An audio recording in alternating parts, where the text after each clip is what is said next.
district games are over, and we are finally at the games that really start to matter. District 5A play gets started tonight at Gupton Stadium between the Georgetown Eagles and the Cedar Park Timberwolves. A pleasant good evening to you guys. Welcome to the SHN Sports Georgetown Eagle pregame show. I'm your play-by-play guy, Carl Schoening, along with my color analyst, Kelly Duvall. We're happy you tuned in for this extra coverage that we offer before the game. We have a lot in store for this pregame show, but Kelly, just excited to have you on the call with me tonight as we get ready for probably the biggest game of the season to this point. Carl, I'm excited about this game. This is one that you kind of circle on the calendar, Cedar Park versus Georgetown, two of the big dogs that are in District 11, 5A Division I. So it's an exciting game tonight, and really looking forward to a great game between two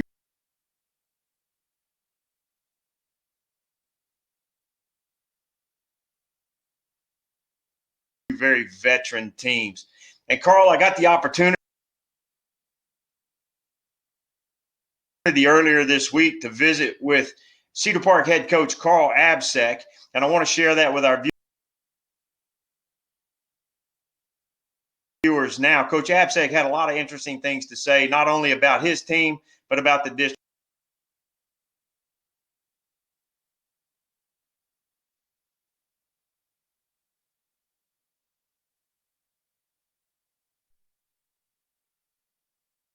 In tonight's matchup. We want to welcome to the SHN Sports Georgetown Eagles football pregame show head coach of the Cedar Park Timberwolves, Coach Carl Absek. Coach, thanks so much for joining us. Thank you for having me. So we've got a new district. I'm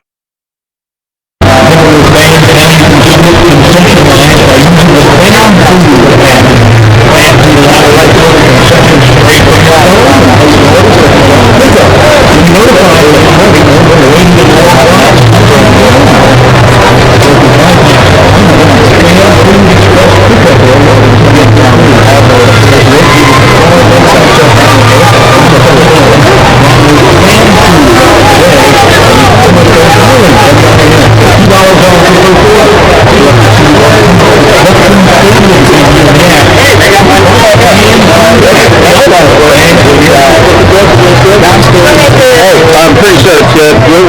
We're doing the pregame now, but we'll be all right.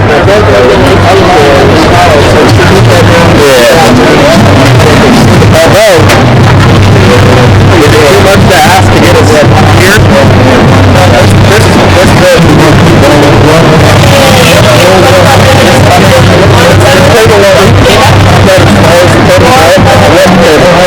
Yeah, me too. Okay, well, this is here to snap. So, no, because this table is set. We do what we got to do. Yeah.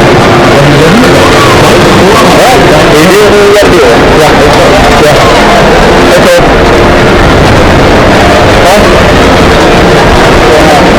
On the hard side?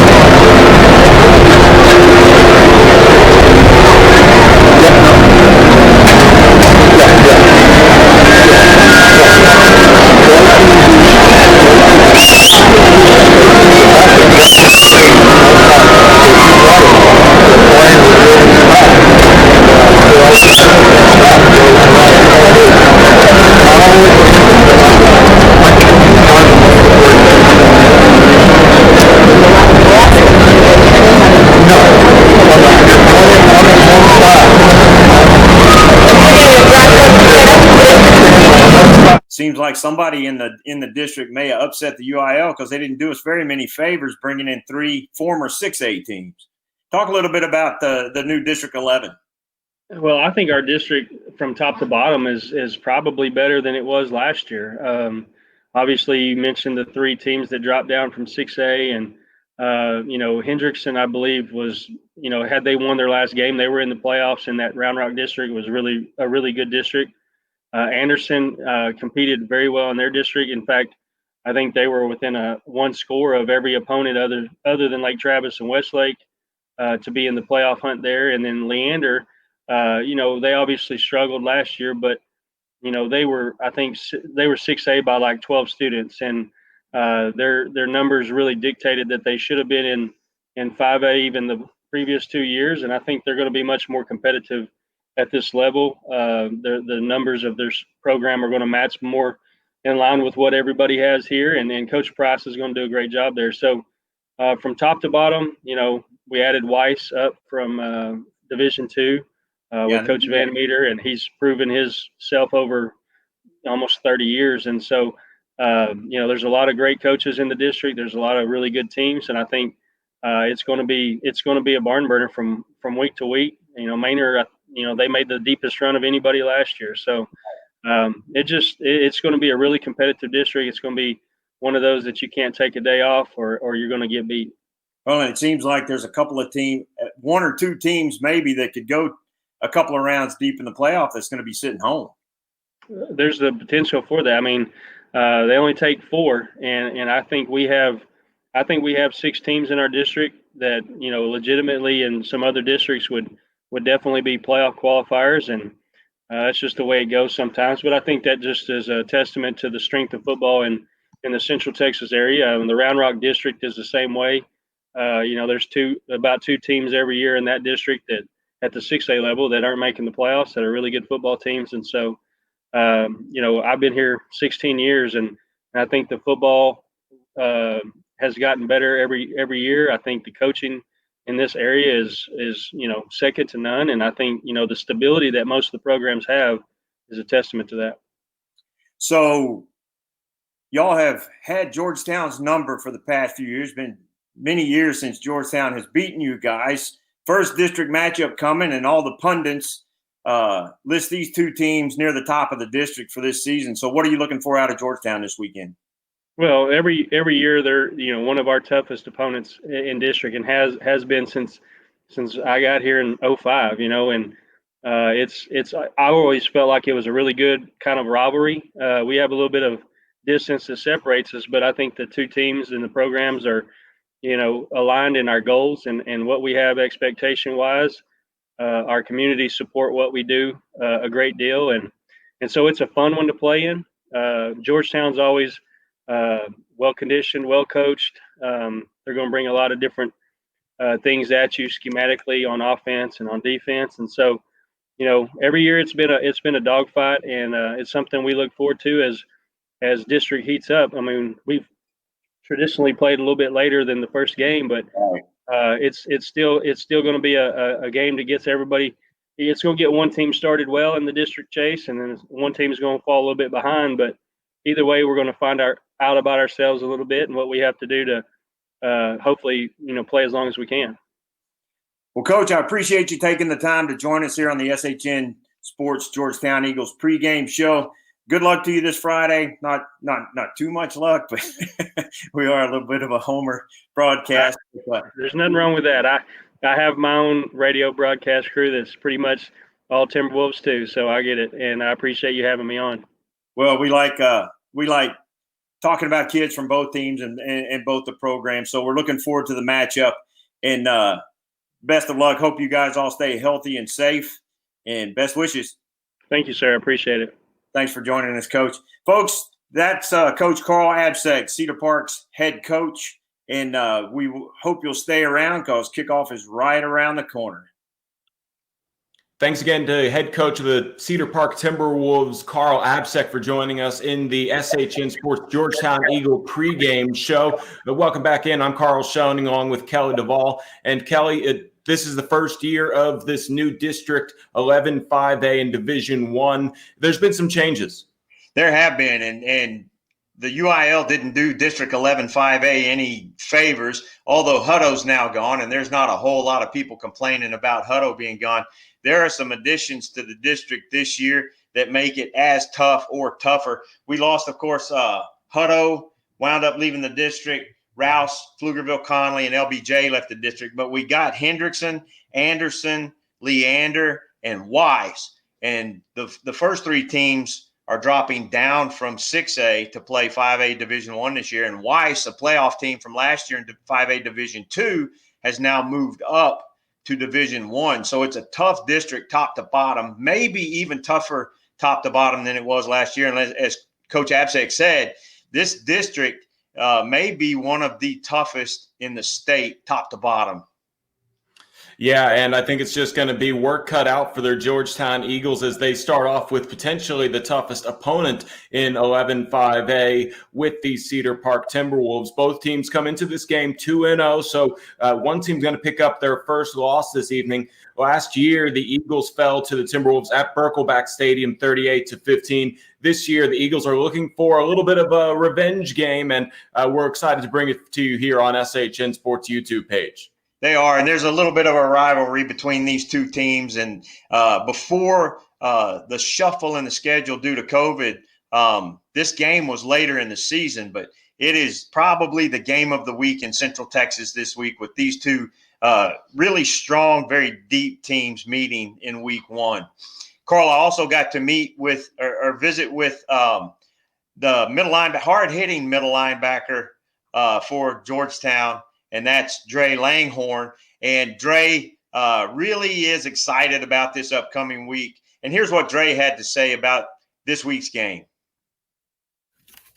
We welcome to the SHN Sports Georgetown Eagles football pregame show. Our spotlight player of the week this week, number 2, the senior linebacker, Dre Langhorn. Dre, thanks for joining us.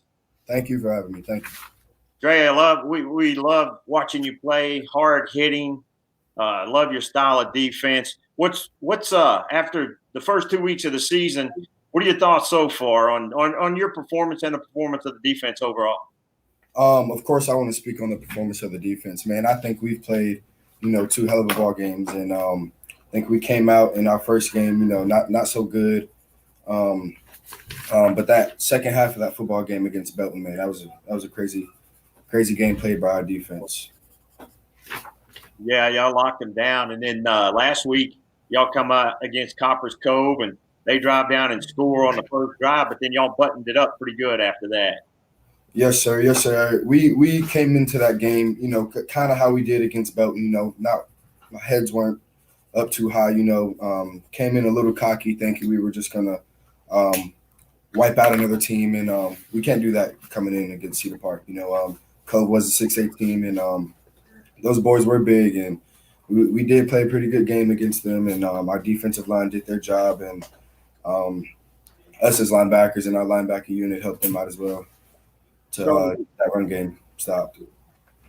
So what's been your biggest challenge this season?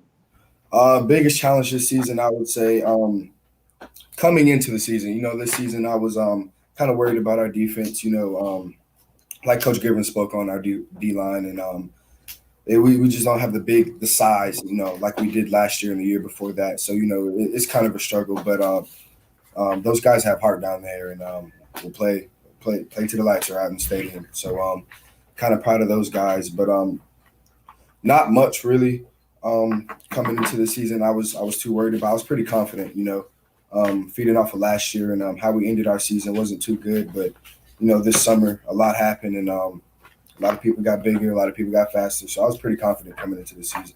Yeah, so as we were getting ready for this season from SHN Sports side of it, we were reviewing videos and photos, and I saw one of you after the last game in the middle of the field, kneeling down, upset that you lost that, and I'm sure that's something that hasn't left you at this point, hasn't it?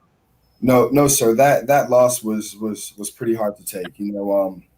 Especially with those senior guys that we had on that football team, like Taylor Bill and Matt Anderson, and Braden Hargrove. I had a strong relationship with those guys, and never would have thought my last game with those guys would have been a blowout like that. And was hoping it was going to end in the state championship note, of course, but things happened, and it was sad, that we had to lose to a great football team like that. And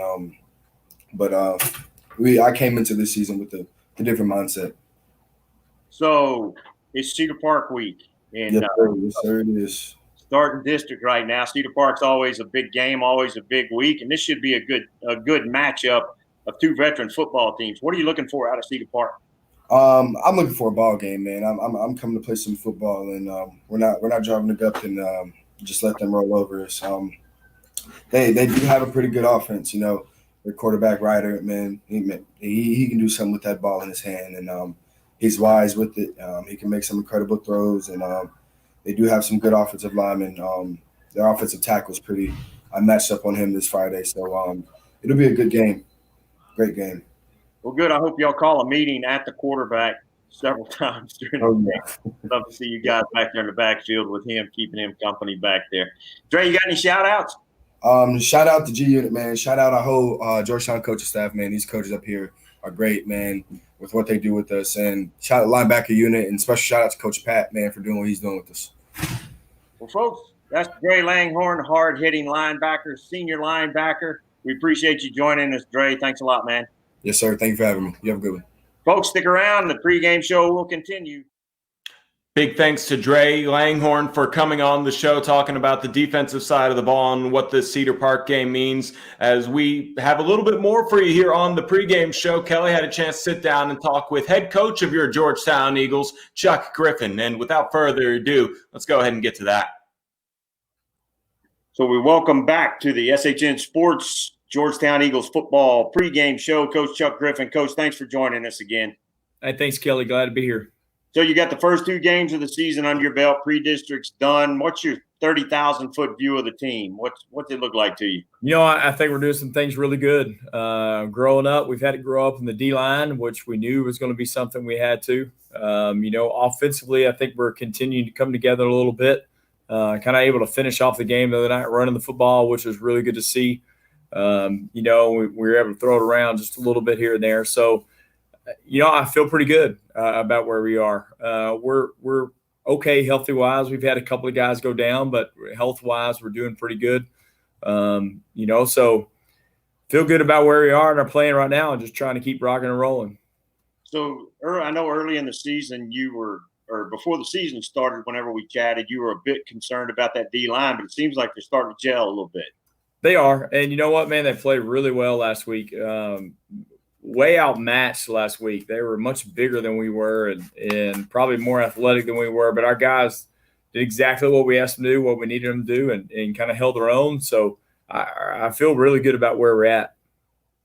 So with the district realignment, only 2 pre-district games this year. Hutto's gone. I don't think anybody's really complaining a lot about that. But with Hutto gone, Rouse gone, Conley, LBJ gone, UIL didn't do the district a lot of favors with the realignment because you got Richardson from 6A, Anderson and Leander both from 6A, and then Weiss, a 5A D2 playoff team, moved up to the district. So top to bottom, this district's pretty tough. Yeah, I think it got tougher.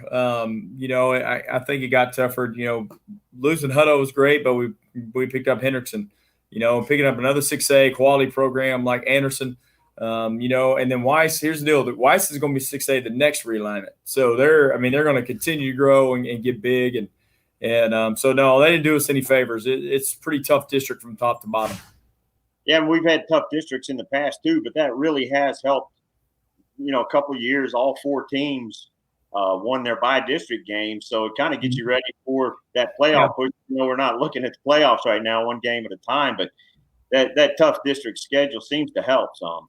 Sure. Anytime you play a tough schedule, it's going to make you a better football team. So, you know, you know, part of you says, man, I like to beat everybody 50-0, but that's not reality. And really, that's not good for your football team either. You know, what happened to us at Belton, I think, made us grow up a little bit. That was good to happen early, to have to come from behind like that, you know, especially get a win out of it. So, you know, our district's tough, and it's not going to do anything but to make us better. So, well, and you talked about that the adversity that you faced in Belton after Coppers Cove's first drive. They go down and score a touchdown on their very first drive. Team could have gotten down then and said, here we go again, but they didn't. Sure, absolutely. You know, and obviously you always want to make a stop, that first stop, but, man, Cove has some talent. Man, they're big up front, you know, and we put some guys in some positions to ask them to do some things they had never done. So it took a little time for them to figure that out, too, at full speed. You know, it took a little bit, but, you know, we were able to shut them down really the rest of the game right there at the very end, and they were able to stick one in late. In the game. But, you know, I think our defense played really well, especially up front. Yeah, they did. And that was fun to watch because they had some hosses on that offensive line. Yes, they did. They were big. Big Anytime you're talking about 6'8", 360, that's a big guy. Right. Yeah, that guy was huge. So with the schedule realignment, two of the big dogs in the new district are facing off week one. It's Cedar Park week. Yep. What are you looking for? I want to. They're the big dogs. They're the ones you got to beat. I mean, they're kind of they're the reigning big dogs in the whole district and in the area, really. So we've got to go out and play really well. We got to rise to that challenge. And I told the kids the first step is you got to believe. If you don't believe it, it won't happen, right? And then the second thing is we've got to prepare to win. We got to do all the preparation, all the things required to get us in a position to win, to be there in the fourth quarter. So I think we've had a good week of practice. I feel pretty good about where we are, and I think our plan is good, and we just got to go out and execute on Friday. Well, we are looking forward to a great ball game between two teams that the pundits, anyhow, have picked right at the top of the district. So both of you very veteran teams as well. Mobile quarterbacks, dual threat quarterbacks, a lot of depth. So should be a great football game. Yep, it's going to be good. It's going to be fun. Coach Asbeck and those guys do a great job over there for sure. Well, Coach, we appreciate your time again. Good luck this Friday, and we are looking forward to it. Folks, stay with us. Kickoff is right around the corner. A big thanks to Chuck Griffin for his pregame availability here on the SHN Sports Georgetown Eagle pregame show. Kickoff is moments away. Let's get to our starting lineups. Here are the starting lineups for tonight's game between the Cedar Park Timberwolves and the Georgetown Eagles. First, for Cedar Park, on offense, left tackle number 58, Luke Williams, a senior. Left guard 77, Braxton Tollett, senior. Center number 50, Cole Valiente, a junior. Right guard 57, Nolan Seifert, a senior. Right tackle number 65, Connor Mason, junior. At the wide receiver, number 13, Gunnar Absek, a senior. At the X receiver, number 19, Jack Hestra, a senior. At the A receiver, number 34, Josh Cameron, a senior. At the Z receiver, number 14, Tristan Hervey, a senior. At the F receiver position, number 3, Cade Haught, a senior. And quarterback for the Cedar Park Timberwolves, number 4, Ryder Hernandez, a senior. On the defensive side of the ball, the defensive end, number 92, Hunter Hewitt, is a senior. Nose guard, 94, Murray Robinson, a junior. Defensive end, number 90, Ian Ferguson, a junior. Middle linebacker, 28, Luke Taylor, a senior.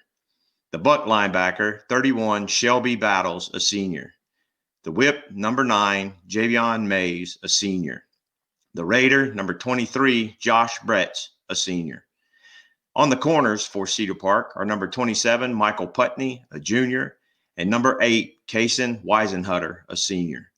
At the safety positions, number 1, Cody Marshall, a junior, and number 2, Blake Burton, a senior. On special teams, the place kicker is number 24, Justin Borer, a senior.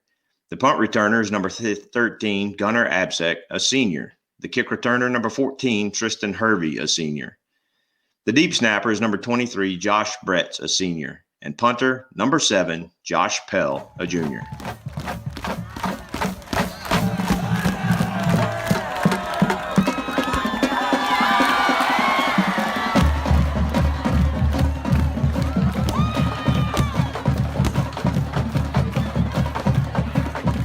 And now, here are the starters for your Georgetown Eagles. Started on offense for the Eagles tonight. Number 56, Josh Palmer, a senior. He's at the right tackle position. Right guard, number 54, Brian Hargrove, a senior. Center, number 58, Jacob Estrada, a senior. Left tackle, number 50, Connor Heffernan, a senior. The left guard is Trey Flores, number 79, a senior. At the tight end H-back position, number 80, Jake McCown, a senior. At the wide receiver positions, number 15, Jacob Trussell, a senior. Number 3, Brandon Bradford, a senior. In the slot receiver positions, number 88, Cade Lachlan, and number 4, Tyler Fithian, both seniors. Running back is number 23, Ryan Eady, a senior. And at quarterback for your Eagles, number 8, Darson Herman, a junior. On defense for the Eagles tonight, at the nose tackle position, number 51, Hector Montoya, a senior. Defensive end, number 45, A.J. Bradshaw, a junior. At the bandit position, number 48, Colton Washington, a senior. The middle linebacker is number 7, Noah Maidlow, a senior. At the Sam linebacker position, number 2, Dre Langhorn, a senior. The will linebacker is number 31, Emmanuel Obina, a senior. Safeties for your Eagles, number 18, Trent McConnell, a junior. And number 20, Saul De La Rosa, a senior. The nickelback is number 41, Aiden Valencia, a senior. Cornerbacks for the Eagles, number 13, Aaron Bazell, a senior, and number 6, Nick Grasso, a senior. On special teams tonight for the Eagles, punt returner and punter is number 88, Cade Lachlan, a senior. And the kicker, number 37, Carson Saucedo, a junior. The deep snapper is number 36, Rex Lee, a junior, and the holder is number 9, Cord Spartan. And that's your Georgetown Eagle starting lineup.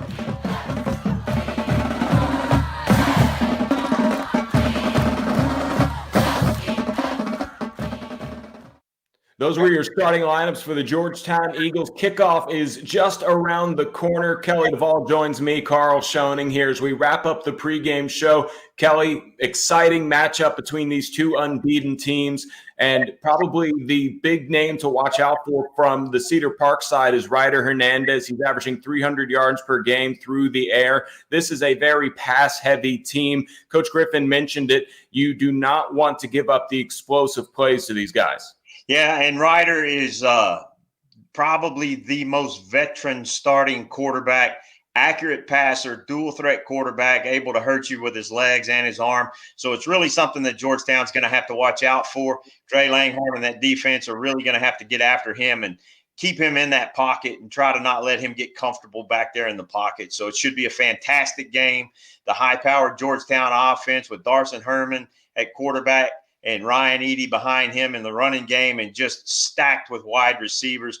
Both these teams are very veteran. They're both returning 14, 15 starters, and they have some experienced depth behind those starters as well. So this should be a great game. I can't wait for the kick. Yep, kickoff is just up next after this break here on SHN Sports. George's on the Town, a social grill, is a proud supporter of GISD Athletics. Located just off of South I-35 in Rivery, George's on the Town offers an upbeat, casual dining experience that's fun for everyone. From rehearsal dinners and work events to happy hour and Sunday brunch, there's always something to do at George's on the Town. Be sure to check out live music on their pet-friendly patio every Thursday at 7, and of course the Eagle Nation Coaches Show on Wednesdays at 6 p.m. We can't wait to see you.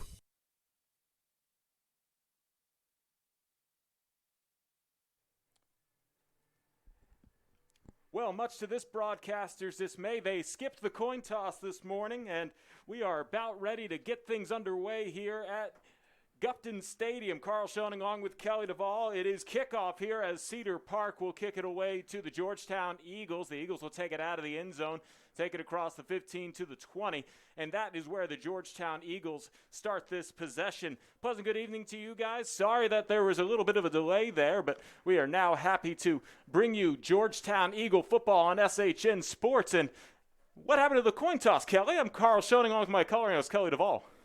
Carl, they did the coin toss before the game now to keep the players separated because of COVID, but we're looking forward to a fantastic ball game between two very veteran football teams tonight. It will be a situation in which the Eagles will have the possession first. It'll be a handoff to Eady, and Eady is stuffed as he tries to go around left tackle. Carl, we can tell really early that Cedar Park is probably going to focus on that run game for the Eagles because that's been money for the Eagles this season. The Eagles are at 2nd and 11 after a loss of 1.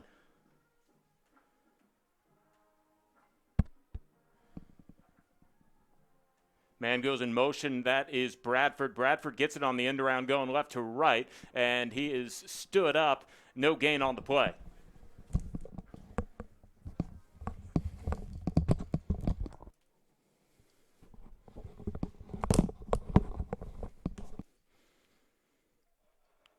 Brings up 3rd and 11.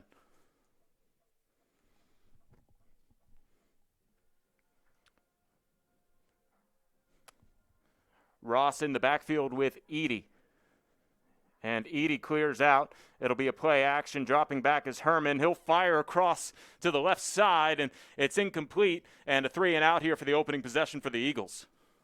Carl, that's not what the Eagles wanted to start with there on their first possession, but that Cedar Park defense really was able to lock down the Georgetown offense. So now we've got to see if Georgetown can return the favor. It will be a punt here from the Eagles on their first possession. Taken at midfield and going down to the right side as he was shoved out of bounds on the return for Cedar Park. It was Gunnar Absek, the coach's son. 2-2-0 teams here as our pregame got cut short just a little bit there, Kelly, but the beginning of District 11 5A play here in Division 1, and we're excited. It's a fun season, and it's the first game of the division play for the Eagles. This is the game that you have circled on the calendar. Sure, the first two are important so coaches and players can learn about their teams and what differences they need to change and make. But this is it. This is time. Also up in the booth here with us is David England. He's running the second camera. The first play from the quarterback, Ryder Hernandez, falls incomplete, and it'll be second down. Nice job there on that coverage. If that ball hits him a little bit higher, I think he hangs on to it, but Ryder couldn't deliver it quick enough or right on the money enough, but they're going with the hurry up. Two receivers on both sides here as it's a very pass-heavy team for Cedar Park, and an incomplete pass intended for the receiver, Tristan Hervey, and that'll bring up third down. Aaron Bazell there on the coverage, able to keep that that second down conversion from happening. There was a little bit of time for Hernandez to make the connection there, but just a little late on the pass. 3rd and 10. Hernandez has trips to the left on the wide side of the field, a single receiver, and Hervey on the right side. He drops back for a pass. He's under pressure as the Eagles were able to get on both sides of the edge. He still rolls out of the pocket and incomplete, in and out of the hands of Hervey, who was running an out route. And both teams start 3-and-out to get this game rolling. 10:24 left to play in the first quarter. Well, it wouldn't surprise me if Cedar Park keeps their offense on the field right now. With the capabilities and the depth that they have, especially at that receiver position, very veteran quarterback in Ryder, being able to run this offense, I think they're going to leave the offense on the field and go for this 4th down. They are, in fact, going to do that, and the Eagles need to get one more stop here as the defense has forced 3 straight incompletions. Ryder in the shotgun. 2 receivers on both sides. Looks like the Eagles are going to bring in a little bit of a blitz. A throw across the middle. It's caught by Hurry, and then he can't hold on to it as he's hit by 2 Eagles. And it's a turnover on down. The Eagles get the possession at the 36-yard line, and a timeout on the field for an injured player as Hervey got laid out trying to make a layout catch.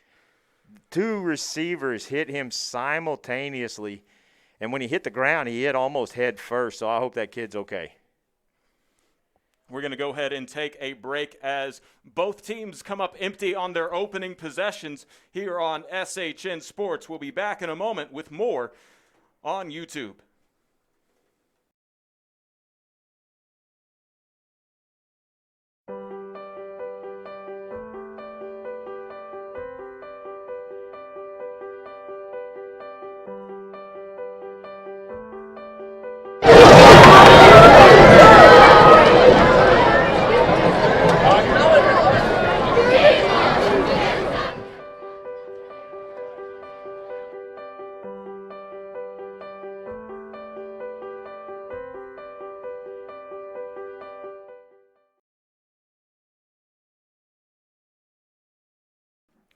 Back here at Gupton Stadium, the Eagles have a new life on offense as they had a 1st and 10 after the turnover on downs. It's a direct snap to Herman, and he takes it to the right side.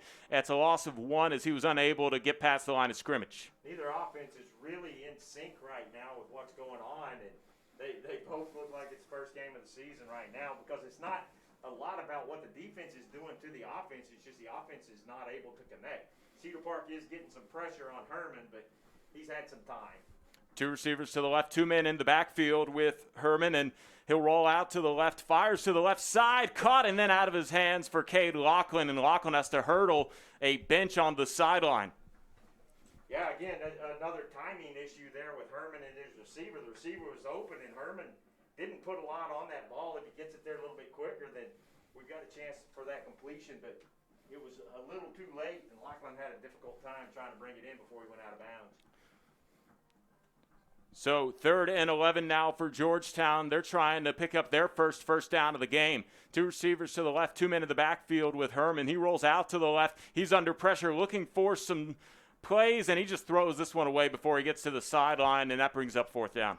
A lot of pressure, and Georgetown has a pretty veteran offensive line, but that defensive line for Cedar Park was able to get through there and put pressure and just throw the play completely off. So Georgetown is going to punt the ball away, and again, second possession, and Georgetown's offense hadn't been able to do anything. So the Eagles will punt it away.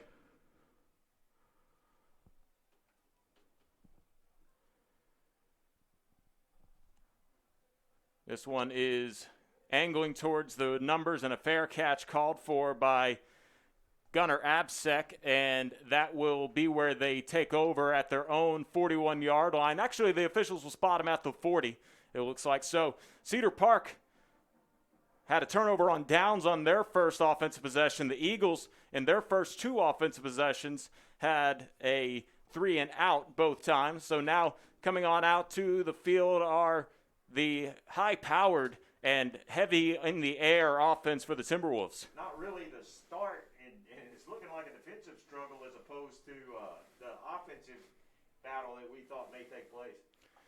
Pass over to the right side, and this one looked like it was trapped, but they'll go ahead and call it a completed pass to Gunnar Absek, and that's a gain of 5 out to the 45-yard line. Nice one-handed grab there by Gunnar on the edge. It really, what the first real yardage that Cedar Park's been able to gain.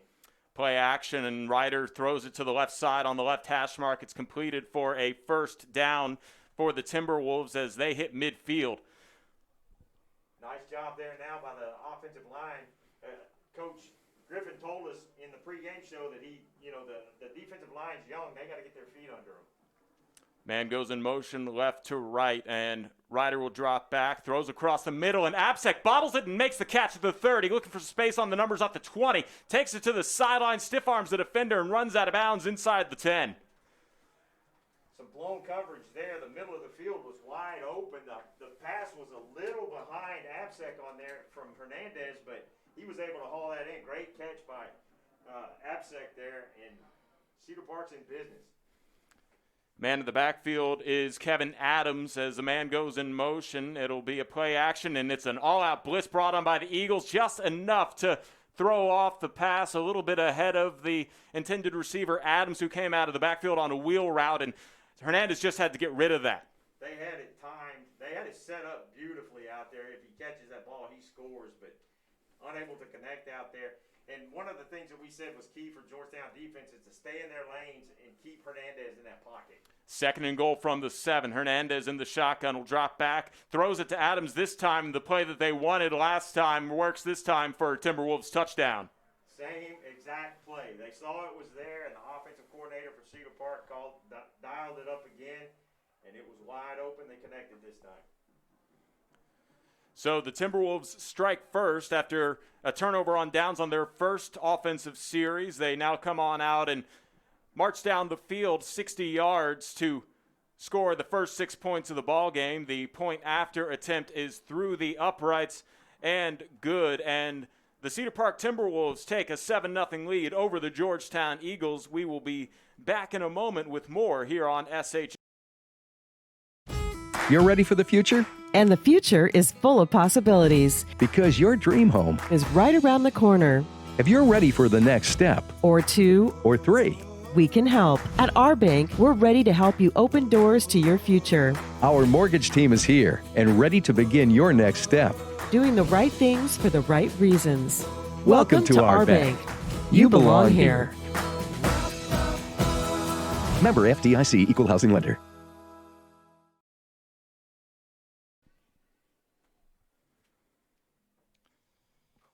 back at not Berkelback Field, Gupton Stadium. 8:58 left to play in the first quarter. The Timberwolves struck first with a 7-0 lead, and now the Eagles will have to come on back and try to answer with a touchdown of their own. This is an offense that has put up some points in non-conference play, but here we are in the beginning of District 11 5A play, and they got some work to do, Kelly. Yeah, they do, and it's an issue. It just seems like the Georgetown offense is just off of their game, and that probably has something to do with this tough Cedar Park defense. The kickoff is end over end, and will go out of bounds at the 2-yard line, I believe. A touchback, as it did go back over that way. So the Eagles will start at the 25-yard line.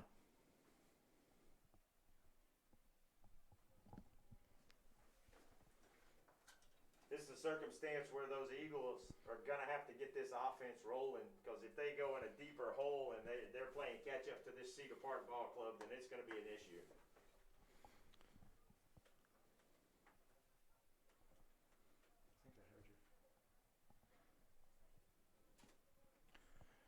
Herman in the shotgun here as he hands it off to Edie. Edie was hit on the handoff, was still able to stay on his feet and picks up a couple of yards. The Eagles make it 2nd and 8.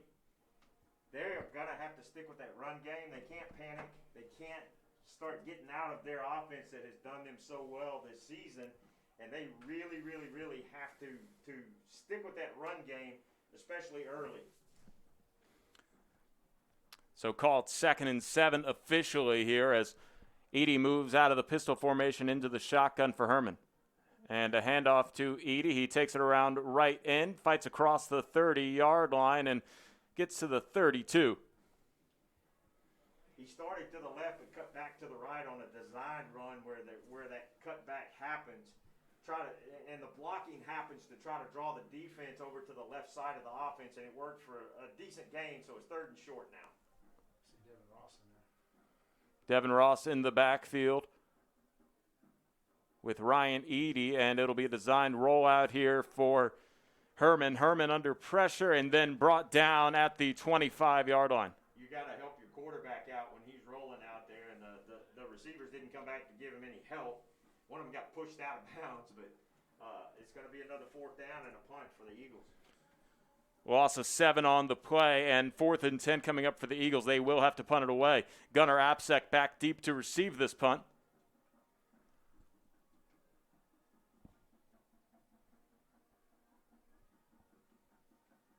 Cade Lachlan, who had a birthday just on Wednesday, his 18th birthday, will punt it away from the 15-yard line. A spiraling punt taken by Apsek at the 41-yard line. He finds a block and then evades a couple tacklers, trying to take it back to the middle of the field. Flags all over this play as Gunnar Apsek is brought down at around the 47-yard line. Yeah, they're going to get him for an illegal blindside block, number 92 for Cedar Park, just laid out one of the Georgetown guys. One of those rules they put in place to try to protect the players. And, you know, a lot of us guys that have been watching football for a long time and got told, keep your head on a swivel.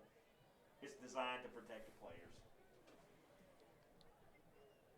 See what the official has to say. It is a personal foul on the receiving team, so that helps out Georgetown.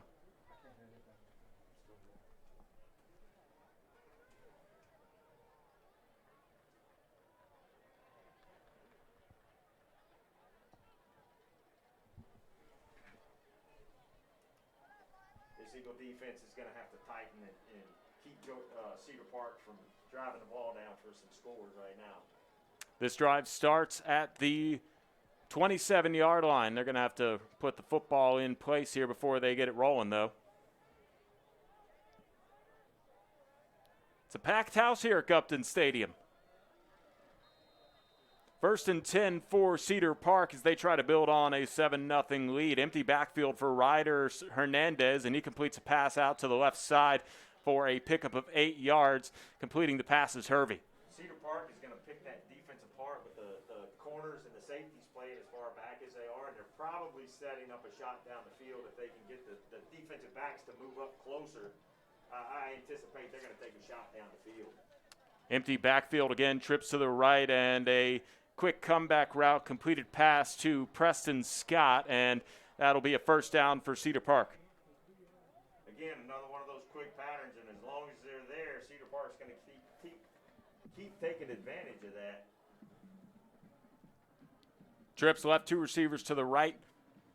They like to go empty backfield a lot here for Cedar Park from their own 39-yard line. Hernandez drops back under pressure. It's completed to Hervey as he slings it to the right, and then he is brought down on the play by Noah Madlow.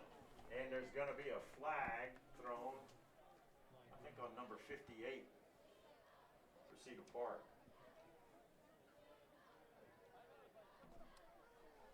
Luke Williams, I believe, for a little extracurricular activity after that was over. He was on Dre Langhorn, and it's against Georgetown. It's going to be on Dre. I saw some going on back and forth, but that's so costly because you finally stop the Cedar Park offense, and then you get an unsportsmanlike conduct penalty. Yeah, the Eagles started off with a turnover on downs defensively on the first possession, but here we are now as the Timberwolves cross midfield and have it at the Eagles' 46-yard line with a fresh set of downs. Hernandez in the shotgun. Empty backfield. He's under pressure. He escapes one tackle, and then he escapes a second but will not evade a third, and he is wrestled on down. Nice job of getting some pressure on him, and that's what we said at the very beginning of the game. They're going to have to get pressure on him, and it was a good job by Emmanuel Obina getting in there, and he slipped off of Ryder, but then got back up and was involved in the play again and had some backside pursuit help from the rest of his defenders. Great job by the defense. Loss of 4 on the play, 2nd and 14, ball placed at midfield. 5:20 left to play in the opening quarter here at Gupton Stadium. 5 wide for Hernandez. One step drop, throws to his right, and Joe almost intercepted there, but incomplete. The pass was intended for Absek, but getting his hand on it, almost coming up with the interception is that's not Darson Herman. Nick Grasso. Number 6. Number 6, not number 8. It looks like 8 from up here. Nice job by Nick of getting in there, watching Hernandez's eyes. He watched his eyes the whole way. Hernandez was looking at that same receiver once he got the ball from the center, but good job by Nick Grasso. This is a big third down. Clock stopped at 3:10 here in the first quarter. Trips right, 2 receivers to the left, and Hernandez will drop back, lobs one up over to the left side. It's completed. Nobody in front of him. This one's going to go for 50 yards, uncontested into the end zone. A touchdown for Cedar Park, grabbed by Jack Hysteria, and that will put the Timberwolves ahead 13-0. Oh, that's a big play, man. You had them 3rd and 15, and then a blown assignment out on the edge, and it's a 50-yard touchdown pass for Cedar Park.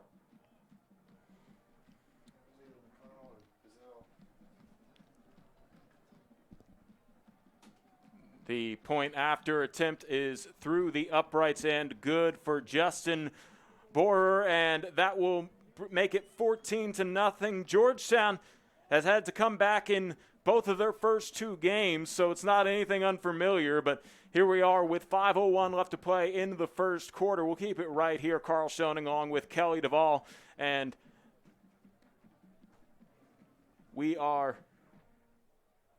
trying to send this one to the second, or get the Eagles to get a comeback here, Will, from the booth, as if you will. Yeah, again, you're down 2 scores, but they've got to stay patient and try to stick with their offense and try to get that run game going, or it's going to be a long, long night for the Eagles.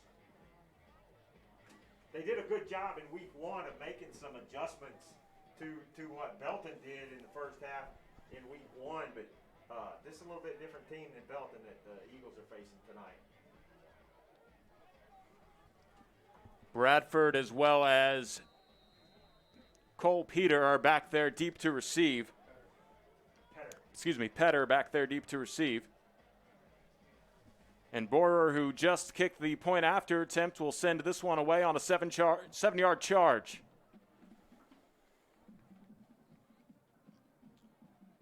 It is taken by Bradford. He finds space across the middle of the field. There's a flag on the play, and then he was able to get it to the 29-yard line.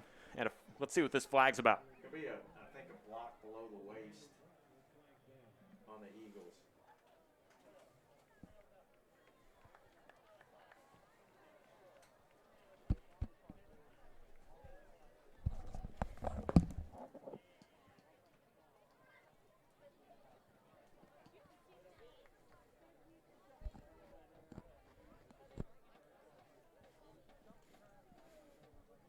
So, yeah, that does go against the Eagles. Back is the call. There we go. Hey, there you go. I got I think that's better. You guys switched mics on me a couple times, and I hope I don't know what the issue was, but now we got it fixed, it sounds like. Yeah, I'm not sure. For the 712 people who've been texting me, let me know that you can hear me now. I appreciate the heads up. Herman fires it to the right side, incomplete on 1st and 10, just in and out of the hands of Lachlan. Cade was wide open, and there's just something off about the passes that he's throwing tonight.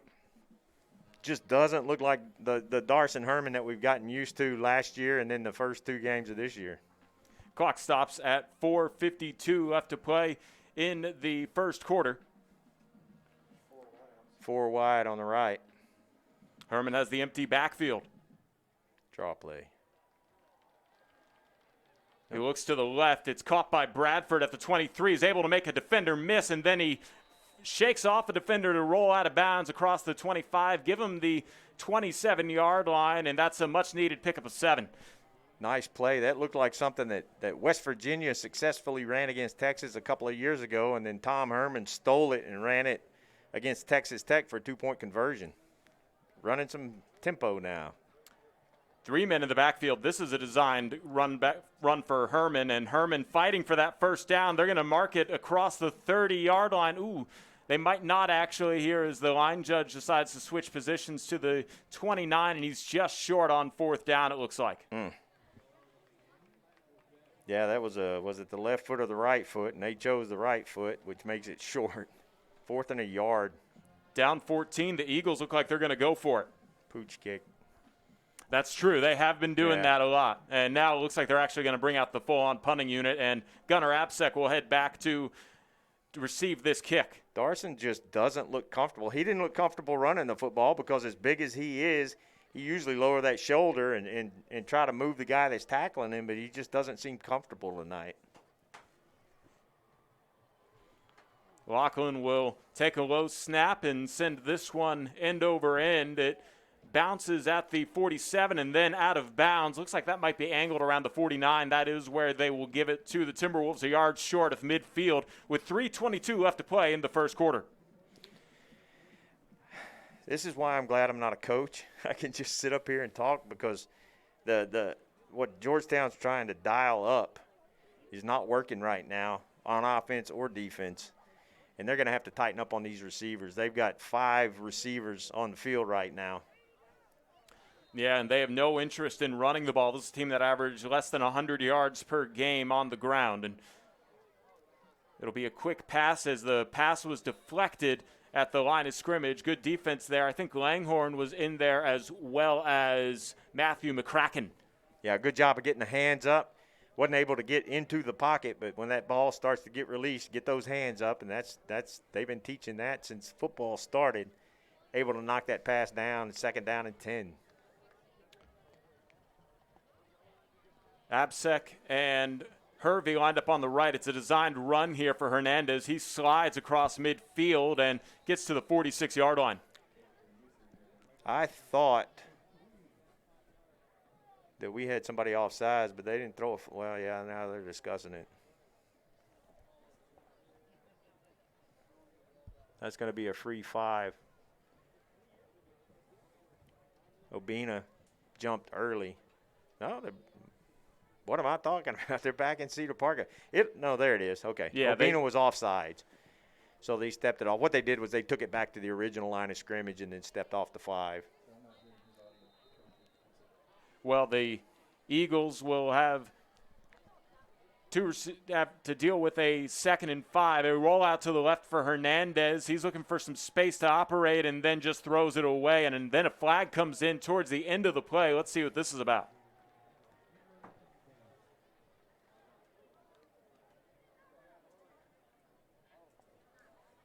saw the direction the flag went. It was in the direction of Obina laying on the ground. Looks like it goes against Cedar Park, Yeah. and that'll back them up. A good break for the Eagles. Boy, that was a much-needed gift from the Eagles, or from Cedar Park. And they're jogging them way back. Let's see where they Yeah, eventually 15. put this. It's going to be from the spot of the foul, so.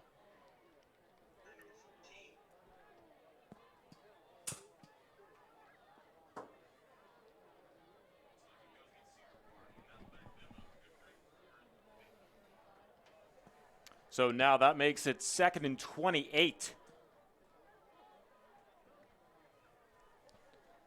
3 receivers to the left, and Hernandez's 2 favorite targets, Absek and Hervey, lined up on the right, and the officials will slow this one down here. Not quite sure what the issue is. 2:50 left to play in the first. They want to talk about something for a moment.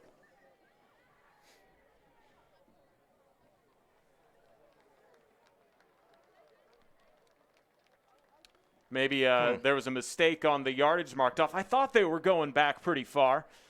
Well, it should have been from the 49, 15 yards. So that was a 13-yard penalty, which is kind of weird. So it's 2nd and 23 instead. Hernandez has time in the pocket, and he completes the pass at the 47-yard line. And running laterally and not going anywhere is Shane Caffey as he completes the pass. And that will make this a 3rd and manageable for Cedar Park. Well, they got the penalty back. But 3rd and long, this is an enormous 3rd down for the Georgetown Eagle defense. And we've seen Cedar Park have interest in going for it on 4th down from almost anywhere in the field. 5 wide yet again for Hernandez. He's going to roll out to the right as he finds some space. Just lobs it deep down, and Hervey is unguarded into the end zone for a 50-yard touchdown. Back-to-back 50-yard touchdowns for the Timberwolves. They take the lead 20-0. Some confusion on the defense. Bazell was expecting some help over the top, and it wasn't there. And the receiver just wide open. But there is a flag on the play that will bring this one back, it looks like. I think the referee pointed towards Georgetown. I don't know. Everyone's coming back towards the line of scrimmage. Carl Absek, the coach for Cedar Park, is asking for an explanation.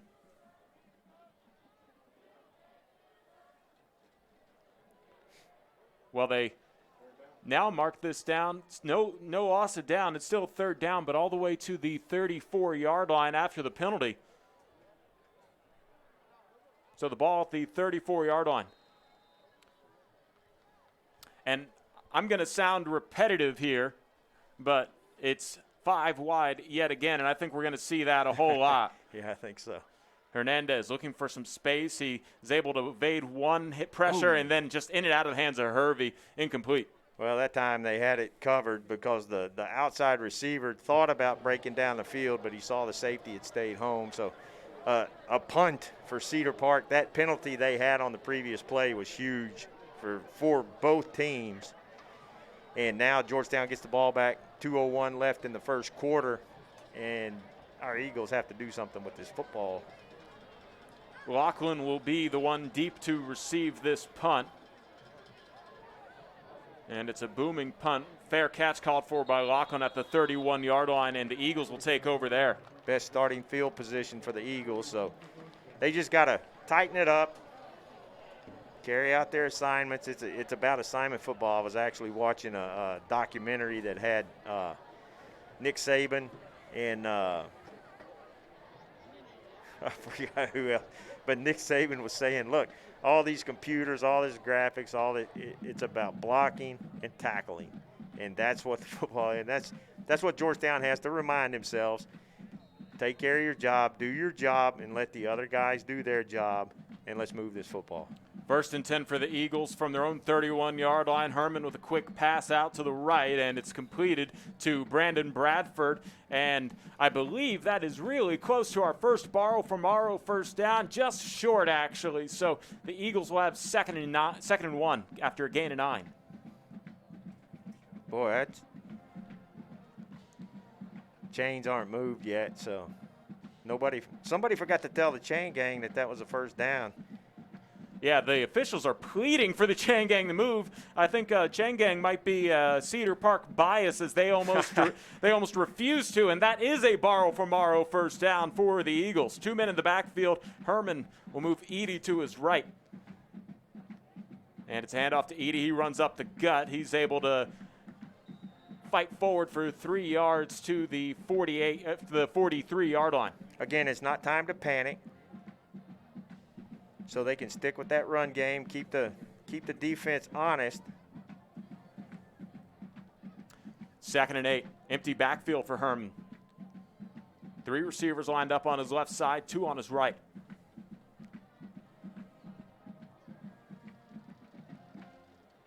Quick throw to the right. It is a completed pass across midfield for a borrow from Morrow first down. Catching this one for the Eagles is Tyler Fiffian. Nice job out there. That's some good confidence throws, those quick throws, short throws, because both defenses are playing off the receivers. So the short game is there right now. And that's okay for Cedar Park because Georgetown has some work to do to catch up. But to stop that, you got to start sucking those corners and linebackers up like they have done now. 1st and 10 from the 47-yard line. The Eagles in Cedar Park territory. A handoff to Edie. Edie gets across the 40, and it looks like he's close to the first down. Give him the borrow from Morrow first down. Gain of 10 on the play. Now they're going to go back to the tempo, get the chains moved, and get on the tempo. 45 ticks of the clock left as the chains move here for the Eagles in the first quarter. They're getting the instructions from the sidelines. Herman doing his best Hernandez impersonation right now. Another empty backfield situation, tied in on either side. 2 receivers to the right and a single receiver to the left. Darson fires a bomb down the right sideline. It's going to be a fought for pass, incomplete, but it is a flag as Bradford was being held up, and that will help the Eagles out a lot. That's a big play, and the corner was beat, and he did all he could do. And really in that circumstance, if he'll turn around and play the football, that flag doesn't get thrown, but he didn't. So it's a pass interference and another first down. Borrow from Morrow, first down. Puntney was the guilty party there for the Timberwolves. They'll mark off the yardage from the line of scrimmage, and as you said, a borrow from Morrow first down, and the Eagles have been having their most successful drive so far here as they are a yard away from the Smoothie King red zone. This tempo is working, and it's kind of keeping Cedar Park on their heels a little bit. Bradford and Trussell out to the right, so look out there. 1st and 10 from the Cedar Park 21-yard line. Herman hands it off to Edie. Edie up the middle, finds room, shakes off one defender across the 15 and is brought down at the 12-yard line. The tackle made by Michael Puntney, who committed the PI earlier, and it's a gain of 9 on the play. Horrible tackle by the umpire back there. Just no tackling ability at all. You gotta wrap up, man. Come on. And that will be the final play of the first quarter. So the Eagles have some momentum despite being down 14-0. A bit of a gift helps them out here as there was a 50-yard touchdown taken away, and then the Eagles were able to force a punt and get it back here. They're starting this drive, and it's going to be a fun game here. Keep it tuned in to SHN Sports. We'll be back in a moment here on YouTube.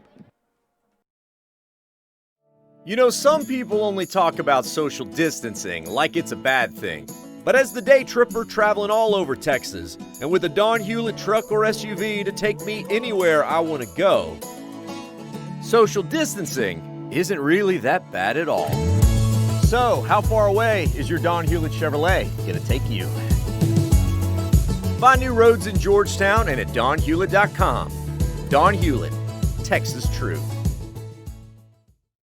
George's on the Town, a social grill, is a proud supporter of GISD Athletics. Located just off of South I-35 in Rivery, George's on the Town offers an upbeat, casual dining experience that's fun for everyone. From rehearsal dinners and work events to happy hour and Sunday brunch, there's always something to do at George's on the Town. Be sure to check out live music on their pet-friendly patio every Thursday at 7, and of course the Eagle Nation Coaches Show on Wednesdays at 6 p.m. We can't wait to see you. This broadcast on SHN Sports is brought to you in part by our bank. You belong here. We take the time to listen to you and your financial needs and desires in order to help you create unique solutions that will help you achieve those goals. These broadcasts on SHN Sports are made possible by advertisers like these. If you would like to promote your business while also making an impact in the community, email Carl at shnsports.com for more information about advertising opportunities.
Because they got to slow this offense down.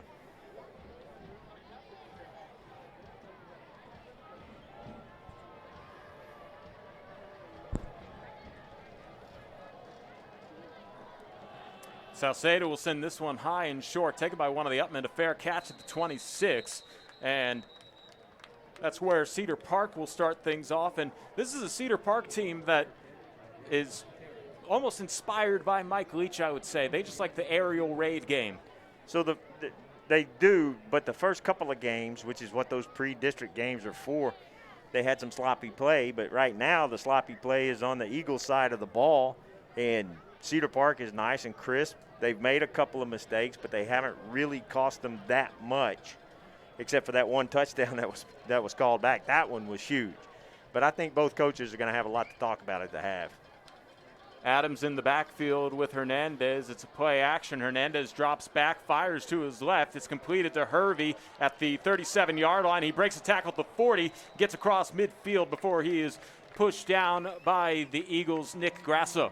Boy, you can see a really well-planned game plan for Cedar Park. If you'll watch, they're basically forming a horseshoe around Hernandez and pushing defenders past him.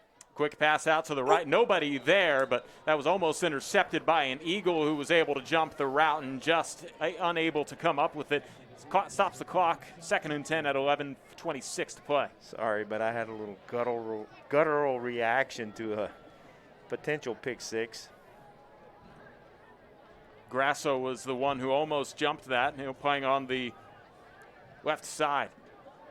Adams in the backfield with Hernandez, trips to the right, single receiver to the left. It'll be a drop back for Hernandez. He fires deep across the middle of the field. It's caught in stride across the 20 into the end zone. Touchdown, Cedar Park. This one was a pass completed to Justin Borer and a big play that's 50 yards for Cedar Park. They have 150 yards on their 3 touchdown plays. Just on those 3 plays, all of them for over 50 yards. That's a gut punch for a defense. And Borer, who just completed the touchdown, will go for the point after attempt. Sends this one through the uprights and good, and it is 21-3. Cedar Park has been an offense that has been hard to stop here for the Eagles in the first quarter, or in the first half. 11-17 left to play in the second quarter. 21-3 your score. We'll be back in a moment on SHN Sports. You know, some people only talk about social distancing like it's a bad thing. But as the day tripper traveling all over Texas, and with a Don Hewlett truck or SUV to take me anywhere I want to go, social distancing isn't really that bad at all. So, how far away is your Don Hewlett Chevrolet going to take you? Find new roads in Georgetown and at donhewlett.com. Don Hewlett, Texas True.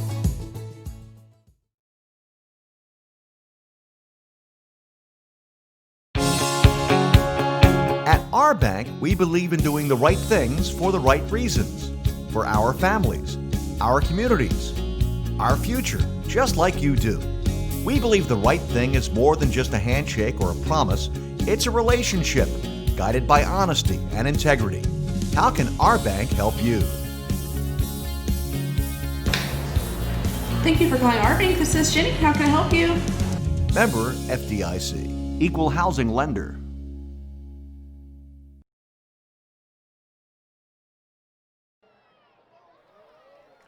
The Eagles take the ensuing kickoff following the touchdown by the Timberwolves. It's 21-3 here with 11:09 left to play in the second quarter, and the Eagles will start at their own 21-yard line. I'm seeing some frustration from some Eagle players, and they're going to have to calm down or we're going to be marching back 15 more yards. These guys have to keep their heads screwed on. They're still in this ball game, but if they give up before this halftime, then this is going to turn ugly. So they just got to get back to the basics. Yeah, as you were saying, the basics of football never really change, as it's a lot of blocking and fundamentals. Make sure you don't commit any penalties. Eagles have tight ends on either side, empty backfield for Herman. He's going to drop back, quick pass out to the right, and just goes through the hands, incomplete, intended for Dickman. He's not getting his feet set. Nervous back there.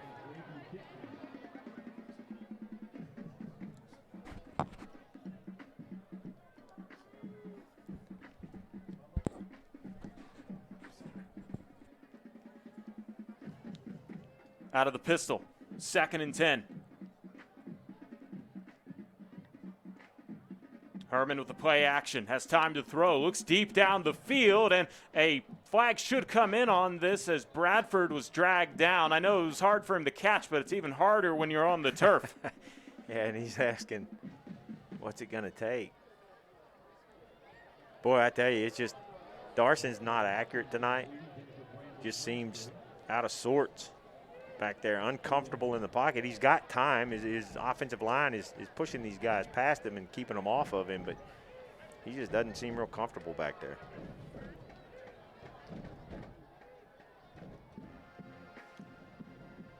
Third down, 10 to go. Eagles need the 31-yard line to pick up the borrow from Morrow first down, and rolling out, passing to the right, incomplete, just out of the hands of Brandon Bradford. Fourth down, and the punting unit will come out for the Eagles. Eagles just can't get anything going. Bradford was open. Darson just a little bit off, a little bit late on those passes. And the coach is going to have to talk to him just to get him settled down. I think they ought to let him run the football some. Just start pounding that ball with him and Edie. Devin Ross in there. Just start mixing it up. Start trying to run the football. Gunnar Absek is back deep to receive this punt from Lachlan, and he'll take it at the 43, looking for some space to run. Doesn't really go anywhere until he evades a tackle, crosses midfield, and then he is brought down on the play by Bazile. And starting in plus territory are the Timberwolves. Well, here come the flags. Some extracurriculars again. Guys got to keep their heads screwed on. I see a white flag and a red flag as well down there. It's probably just stuff that came off of players. But, yeah, as you said, a little bit of frustration mounting. This has been probably the toughest game for the Eagles, even though they were down 27-7 at the half in Belton. Yeah, they were. It's going to be on 35, I believe, McCracken. Man, that's you know, they're already in your side of the field, and then tack on 15 more. It's going to take it down to about the 34-yard line. Fantastic starting position. Cedar Park probably like to have that ball in midfield because that's been the game plan. 50-yard touchdown passes. Yeah, they've been getting a lot of those, and we talked about it with Coach on the Coach's Show at George's on the Town every Wednesday at 6 o'clock. You can join us at George's on the Town. Stopping those explosive plays is a major key this week against such a pass-heavy team. It really is, and they just have not had any success at stopping that pass tonight. 10:41 left to play until halftime, and it's Cedar Park lining up at the Eagles' 34-yard line.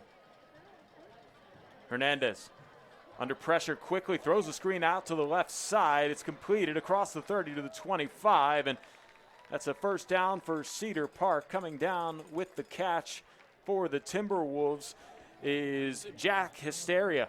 Really well-designed play. Getting those blockers out there in front of them.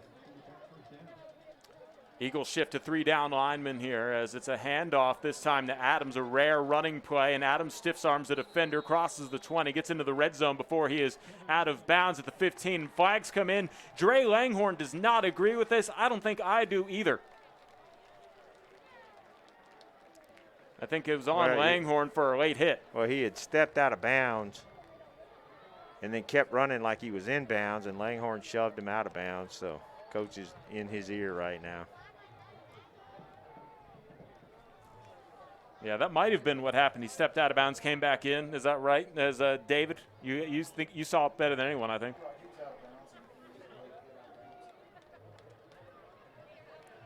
Well, that's unfortunate for the Eagles, as this penalty will mark the Timberwolves half the distance to the goal from the end of the run, which was at the 16-yard line.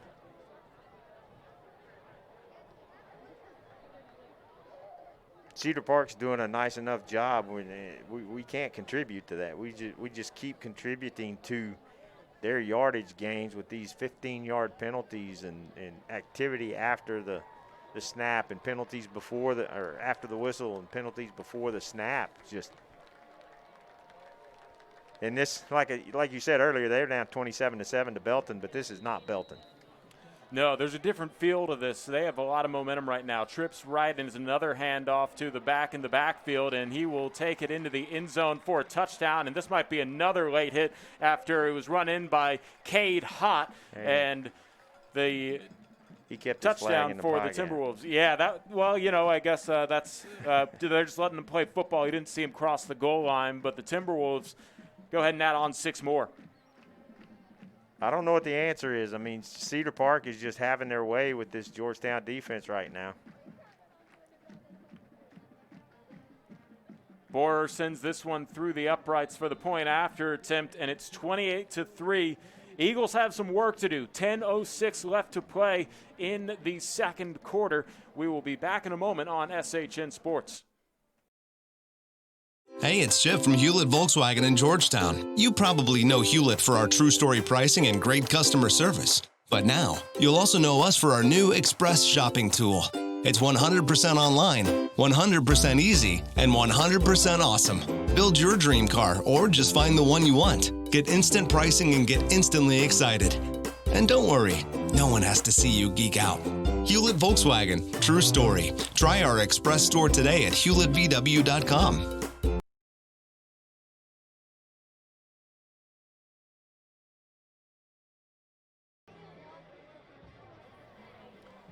Back at Gupton Stadium, and it's been all Timberwolves so far, 28-3, a 25-point lead, 10:06 left to play here in the first half.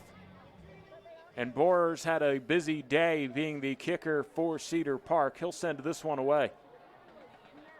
On a 9-yard charge going towards the left side.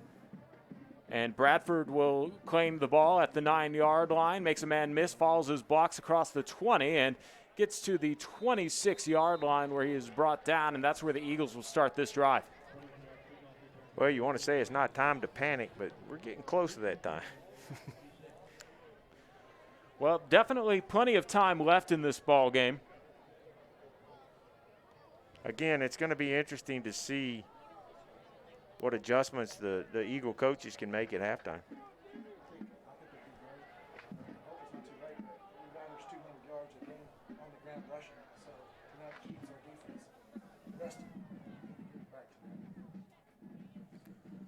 First and 10 for the Eagles from their own 26-yard line, eating the backfield with Herman. And a false start here on the left guard, and that was really close to being in time, but just a fraction of a second makes all the difference in those false starts. Backs the Eagles up 5 yards. You know, we talked about before this game, it's been several years since Georgetown has beaten Cedar Park, and sometimes that can get into the heads of these kids that have grown up watching this game happen. First and 15, blitz being shown by Cedar Park. It's a hand play action here from Herman. Completes the pass to Bradford at the 32-yard line, called the 31. And the Eagles will take that pickup of 11. I like this tempo, but switching out running backs to get another receiver on the field. Play clock is at 27 seconds, still plenty of time. And, you know, sometimes you don't want to fall into that pace of your opponent. You want to play at your own pace. And the Eagles right now are playing at their pace with 17 seconds left on the play clock. Herman takes the snap 5 wide. He's under pressure. He's able to escape that pressure, looking for some space to throw. Instead, he'll just tuck it, and he won't even get back to the line of scrimmage. But he does get to the 30-yard line, and the Eagles have a big third down coming up. You got to just throw that football away, get rid of it, and save the yardage. But they brought Drayden Dickman in, and I thought they may try something down the field, but he didn't even look to the side of the field where Dickman was. So he was looking for that out route on the edge on the Georgetown sideline. It just wasn't there.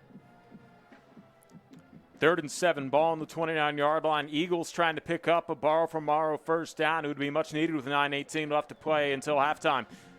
Edey empties out of the backfield. Herman will escape the pocket, but then he is brought down right after he gets out of the tackle box. The tackle made by the Timberwolves. Big man up front, Ian Ferguson. This Eagle offense can't figure out where the pressure is coming from. They're moving that pressure around on the Cedar Park defense, and they just can't figure out where it's coming from. Sometimes it'll be off the edge. Sometimes it'll be a middle linebacker blitz. Sometimes they'll send a safety. They're really mixing it up, and it is confusing this Georgetown offense.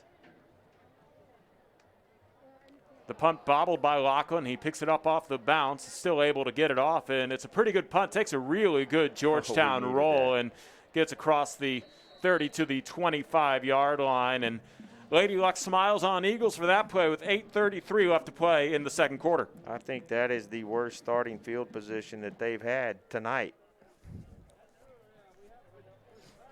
We'll take it.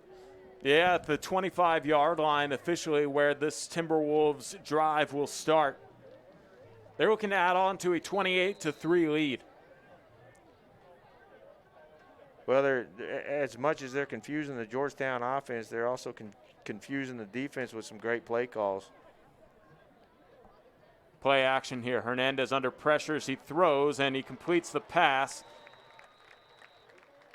It is brought down by the Timberwolves' Josh Cameron, and it's a first down at the 36-yard line for the Timberwolves. Boy, I'm impressed with Hernandez because if you give him any time, he is so accurate. This time it's just a simple handoff, and this time the Eagles are ready for that. Last time there was a handoff, it went into the end zone. This time only a gain of 1. Well, and talking about Hernandez, Ryder is a third-year starter on varsity level, and that experience shows. Pass out to the left side. It's caught by Gunnar Absek. He's trying to shake off a defender and gets out of bounds there at the end and just short of the yard to gain. He's a really athletic receiver out there. Coach's kid, but he is a tremendous athlete, and it's pretty impressive to watch because after he catches the football, he does a lot with it. They refer to that as yak, yards after catch, but he does a good job of breaking tackles and getting a couple extra yards here and there.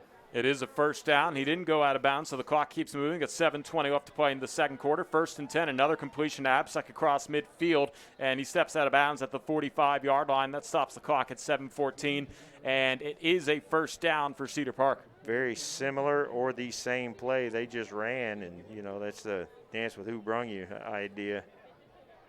Do it until they can stop it. They actually mark him a yard short, 2nd and 1. It's a handoff, and fighting for the first down, getting out to the 41-yard line is Cade Hott, and the Timberwolves just marching down the field here with 7 minutes left in the second quarter. Yeah. That is not helping anything. 1st and 10 for Cedar Park. And it's a draw play to Hott, and Hott finds 5 yards up the gut. The Timberwolves had some pressure there in the backfield, and I think Hernandez knew that he had the safety of just handing it off to his running back. Well, and he did a good job of selling that, looking for a fake down or looking for a pass down the field, and then just handed it to his running back, who had a pretty good open lane for a 5-yard gain. The Eagles want to stop this momentum and take a timeout. 6:28 left to play in the second quarter. Timberwolves lead it 28-3 here on SHN Sports. We will be back in a moment with more Eagles football. Some people only talk about social distancing like it's a bad thing. But as the day tripper traveling all over Texas, and with a Don Hewlett truck or SUV to take me anywhere I want to go, social distancing isn't really that bad at all. So, how far away is your Don Hewlett Chevrolet going to take you?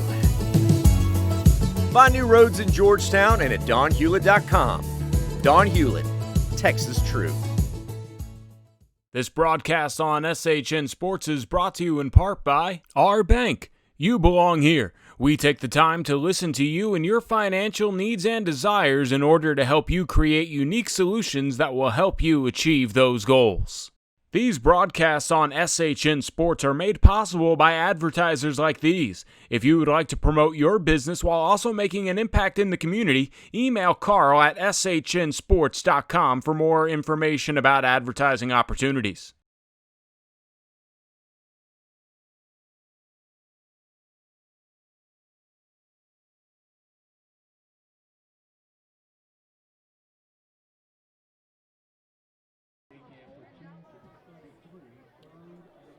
So a gain of 2 on the play as we come back here to Gupton Stadium. Timberwolves lead at 28-3. They're marching down the field. A deep pass from Hernandez looking for the sideline. It's incomplete. And That brings up 4th down, and it was a free play to begin with, as that offsides will move them forward into the 1st down territory. Just that heartbeat too early on the edge.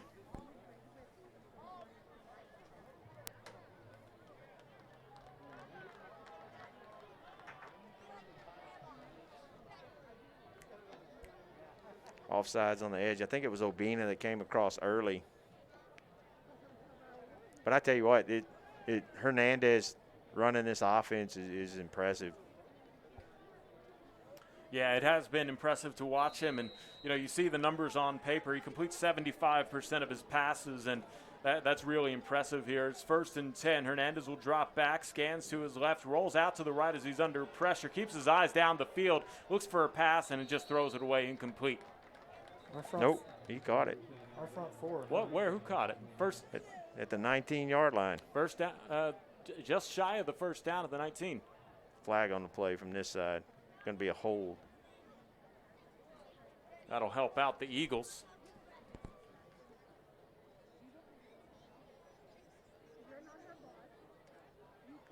Hands to the face. I saw a hold on the left side of the offensive line, but the referee was looking at the hands in the face. So they elect not to call what you see up here through blue sunglasses. I don't blame. The blue tinted lenses. Yeah. Not correct. The officials taking their time to talk this one over, though.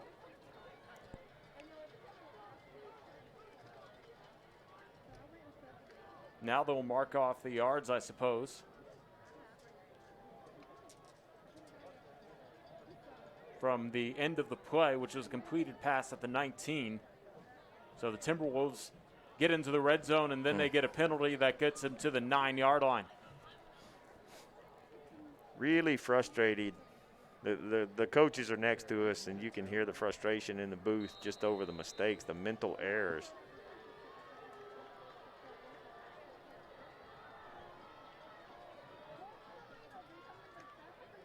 Another run up the middle, and this time it will be a touchdown from 10 yards out. The Timberwolves pouring it on here. Yeah, the Eagles got behind to Belton, but again, this is a different football team than Belton. Cedar Park is a very quality football team. Yeah, this is a team ranked in the top 100 in the state in 5A, and I imagine they're probably going to be seeing a deep playoff run. So, it's something to learn from here as Borer will line up for the point after attempt. Sends it through the uprights and good. 35-3 your score. Cedar Park leads Georgetown. We'll be back with more Eagle football on SHN Sports. George's on the Town, a social grill, is a proud supporter of GISD athletics. Located just off of South I-35 in Rivery, George's on the Town offers an upbeat, casual dining experience that's fun for everyone. From rehearsal dinners and work events to happy hour and Sunday brunch, there's always something to do at George's on the Town. Be sure to check out live music on their pet-friendly patio every Thursday at 7, and of course the Eagle Nation Coaches Show on Wednesdays at 6 p.m. We can't wait to see you.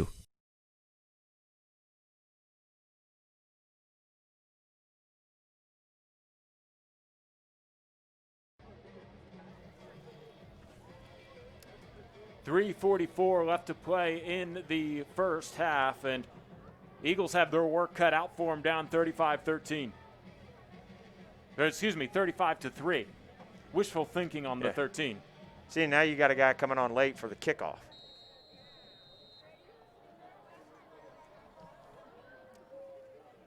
This one will be taken by Bradford at the 8-yard line, goes down the middle of the field, tries to make a man miss at the 23, caught the 24-yard line where he finally is brought down. Yeah, they're out of sorts. To not carry out the basics, pull off the basics, and be successful. Something before the half. They hand off to Edey. This time goes nowhere. He gets a little extra push from his offensive line and gets it to the line of scrimmage. No gain on the play. Third down. And Cedar Park gets the ball to start the second half too, so. Yeah, the defense has their work cut out for them. It's 4:44 left to play in the second quarter. Just brought Devin Ross in. Ross and Edey in the backfield lined up to the left with Herman. And goes in motion right to left, and a flag comes in or whistle stop the play.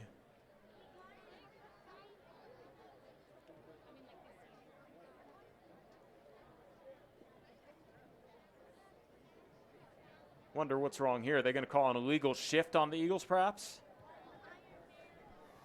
No, I'm wondering if there was some sort of interference on that sideline because that referee looks like he's limping.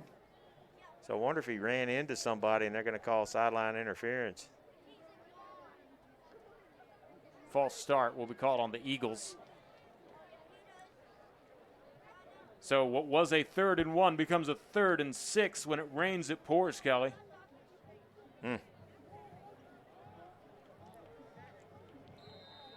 Coach Griffin is not excited about the mental mistakes, the mental errors. And he will take a timeout to talk it over with his team. When we come back, it'll be 3rd and 6, 4:25 left to play in the second quarter. Timberwolves lead the Eagles 35-3 here on SHN Sports.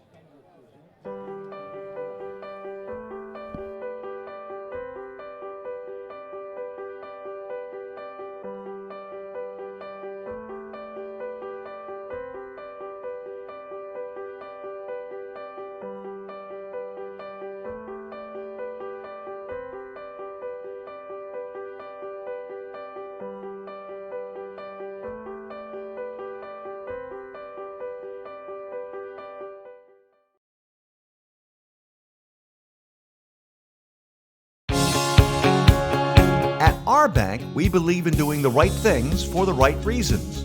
For our families, our communities, our future, just like you do. We believe the right thing is more than just a handshake or a promise. It's a relationship guided by honesty and integrity. How can our bank help you? Thank you for calling our bank. This is Jenny. How can I help you? Member FDIC, Equal Housing Lender.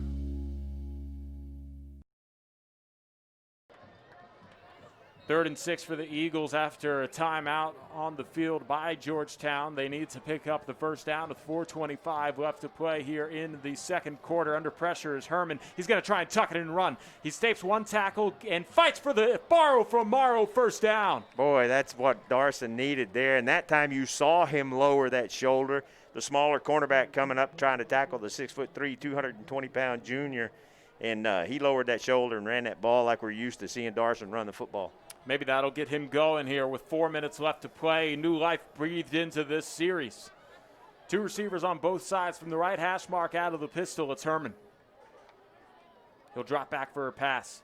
Fire to his right. It's completed and trying to fight across the sidelines as he turns the corner at the 37-yard line. It is Brandon Bradford, and that's a pickup of 8. Nice job of Brandon turning that up the field and getting a few more yards instead of going out of bounds. Every yard is precious at this point.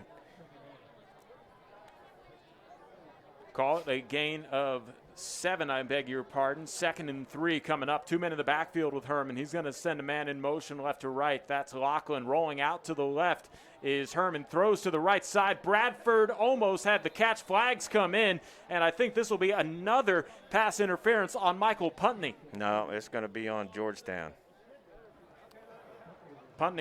Bradford was excited. Putney thought he did commit the foul if you read his body language, but you're right. Now the body language is saying this is on Georgetown, and that's a killer breaking the back for the Eagles. I saw the push, which you usually let them play a little bit, but Coach Griffin's just furious. You never see Coach Griffin this animated on the sideline like that. And it's just, man, it's not going Georgetown's way tonight. Yeah, the Eagles had a 2nd and 3 at the 40, and now the ball is backed up all the way to the 25-yard line.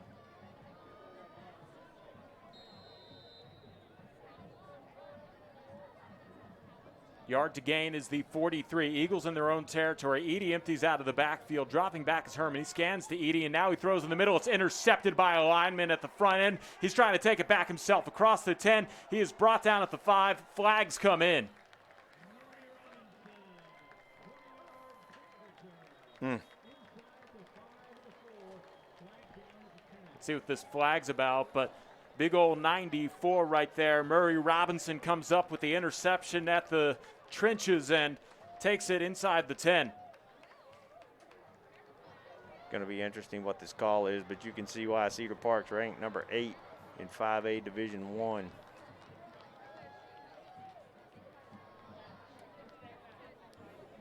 .334 left to play until halftime, and this is a hold on the defense, but it will still be a turnover on the Eagles.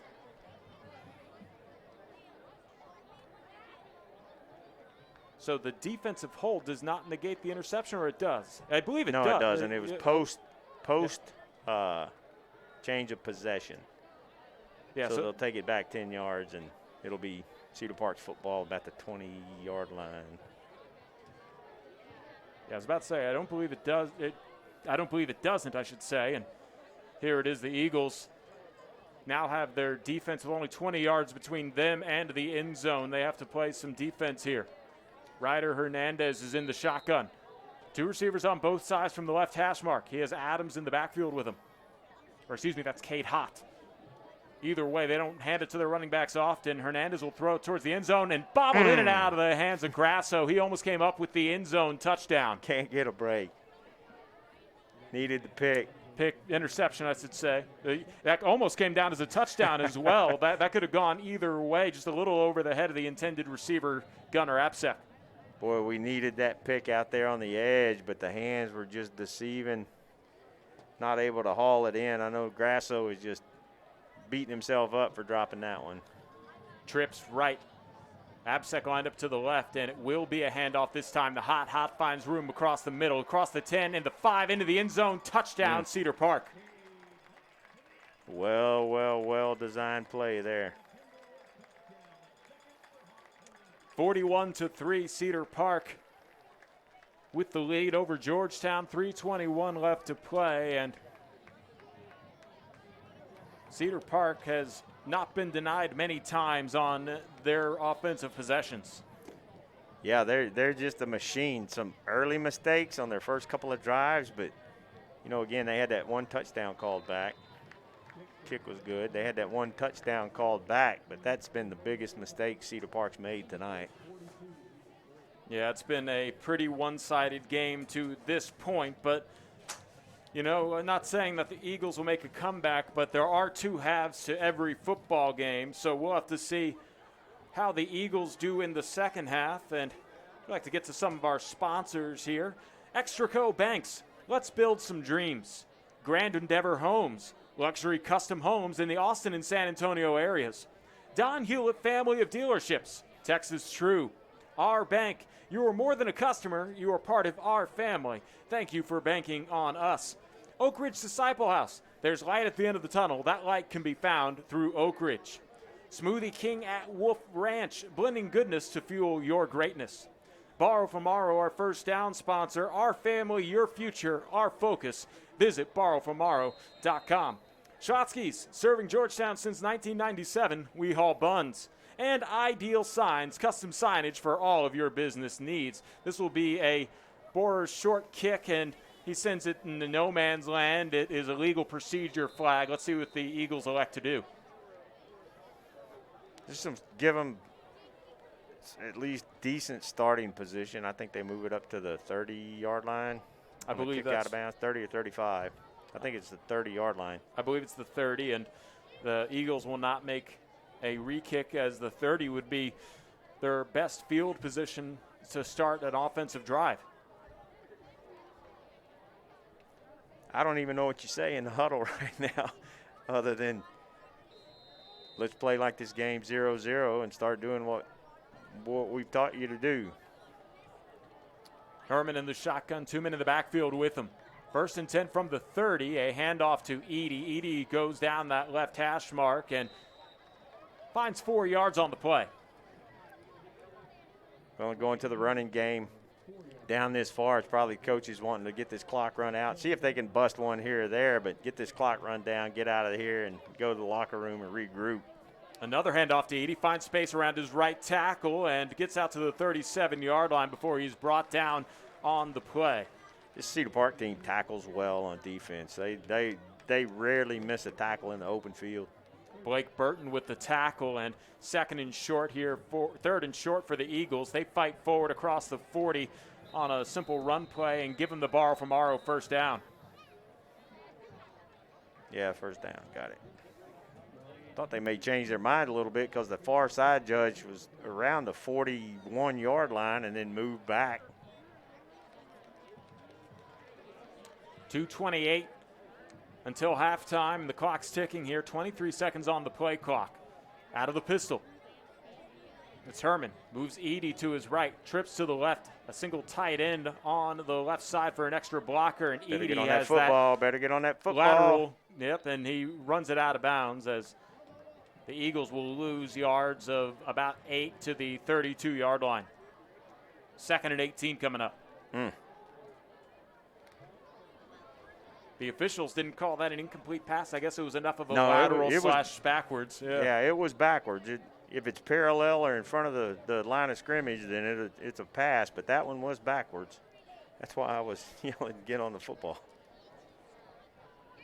2nd and 18. Ball at the 32-yard line. Eagles looking for some momentum with 1:49 left to play until halftime. Herman pump fakes and then is brought down behind the line of scrimmage. Another loss on the play to the 27-yard line. Coverage sack. Everybody was covered like a blanket.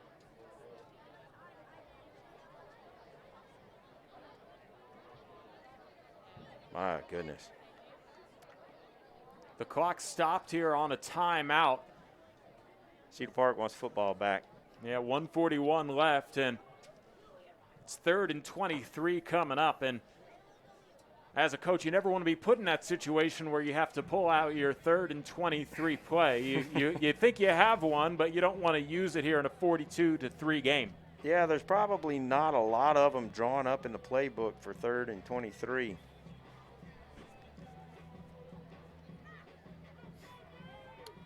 I think they called that the Hail Mary.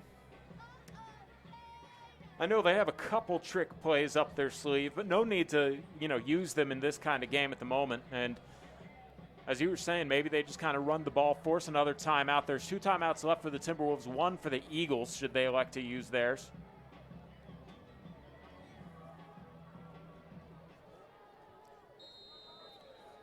Herman has Edey behind him. Sends Lachlan in motion left to right.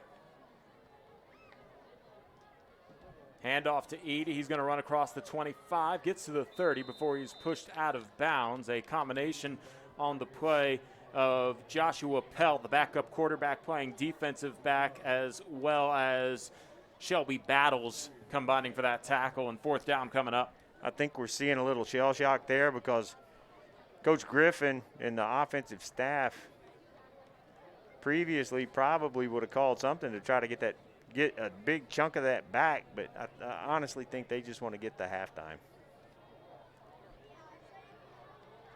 This one punted away, fair catch called for, and that will be grabbed at the 36-yard line. And 1:29 left. This Timberwolves offense has shown that they can be dangerous with that much time.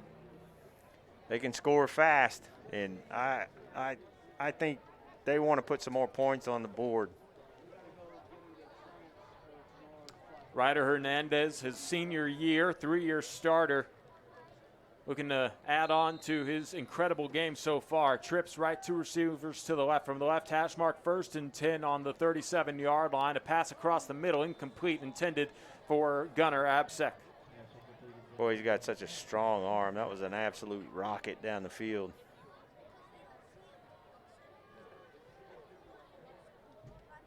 Georgetown defense has their hands on their hips. They're tired, and they got another half of football to play. But they've been chasing green jerseys way down the field. Minute 24 left to play until they get that 28-minute break. Empty backfield for Hernandez. A pass out to the left side, and stepping out of bounds as he completes the pass is Jack Hysteria. Just no answer for this offense from the Georgetown defense. That stops the clock. It's a first down for the Timberwolves, and I thought he stepped out of bounds. They run the clock here, minute 15. That helps out Georgetown. And, yeah, the Timberwolves are going to ask to reset the clock to, I believe it was a minute 20, as 13 seconds came off the clock after the completed pass ended the play on a step out of bounds. So, obviously, it should be another 13 seconds here for Cedar Park. I was hoping they wouldn't catch that. Yeah, the Cedar Park coach let the side judge know. Coach Absek let that side judge know that clock should have stopped. And all the coaches are looking at timekeeper because timekeeper's a Cedar Park guy. Right?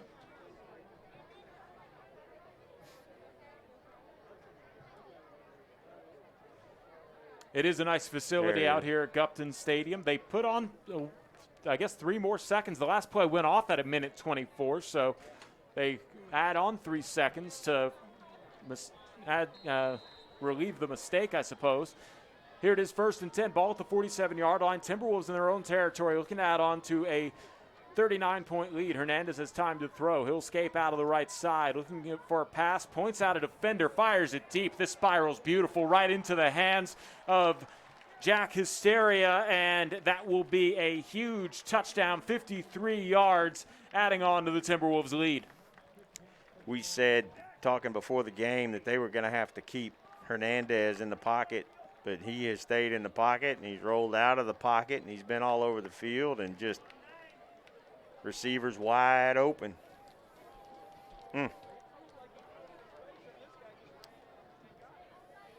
Justin Borer will kick off the point after attempt. It's through the uprights and good. And 49-3. It's been a phenomenal showing of offense from Cedar Park here, as they have not let up on the gas pedal at all despite the lead. Well, and you can't blame them for it. All they got to do is point back to week 1 with Georgetown down 20-7 at the half and say, hey, these guys are perfectly capable of a comeback, but they're trying to put this one out of reach and may have by halftime. Yeah, it's never easy to go into a locker room when you haven't scored a touchdown and the opposing team has put on 49 points. So the Eagles did have one pretty solid drive that got held up on a false start that backed them up on 3rd and 1 to 3rd and 6. They were unable to complete a pass for the first down, and that resulted in a 34-yard field goal attempt. That was good for Carson Salceda, and that is the only score for the Eagles here, as Borer has the ensuing kickoff with the Eagles trailing 49-3. I never anticipated this. I thought this was going to be just a blow-for-blow, punch-for-punch game, and there's been lots of punches thrown, but they've been from green jerseys. Fair catch called at the 4-yard line, and minute 12 left to play.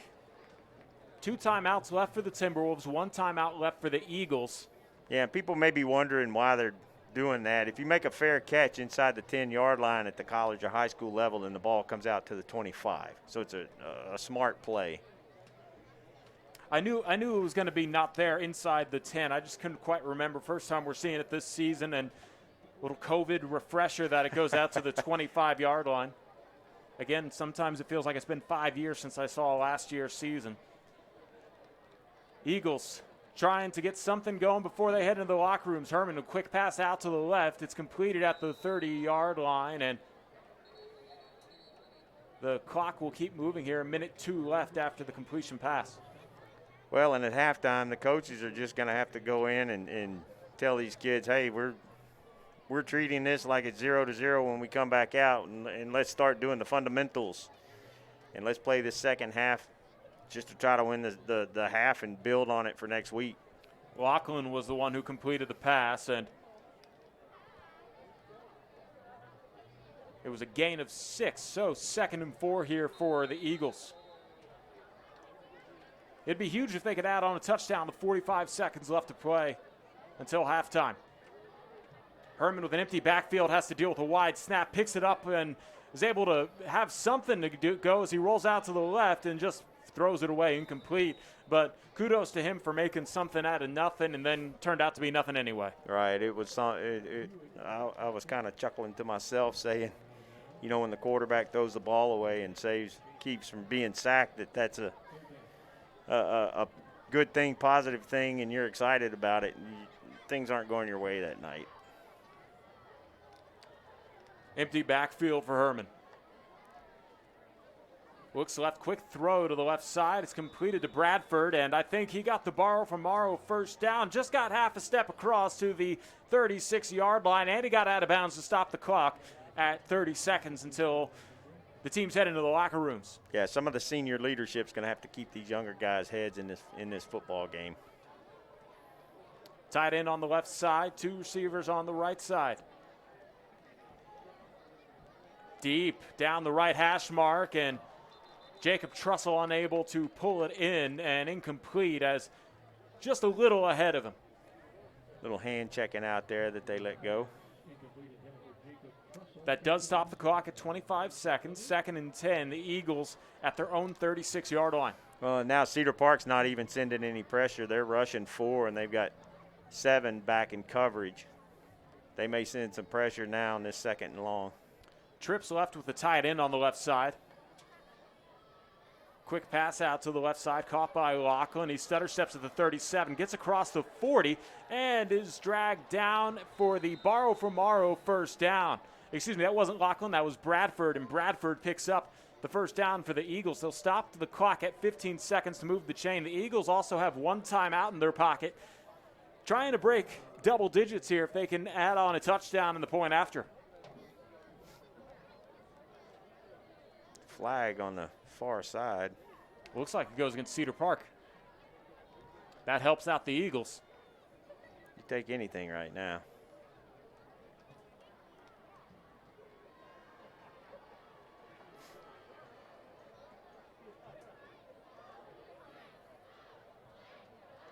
Bradford and Fithian lined up on the wide side of the field. 1st and 10, Eagles in Timberwolves territory at the 39-yard line.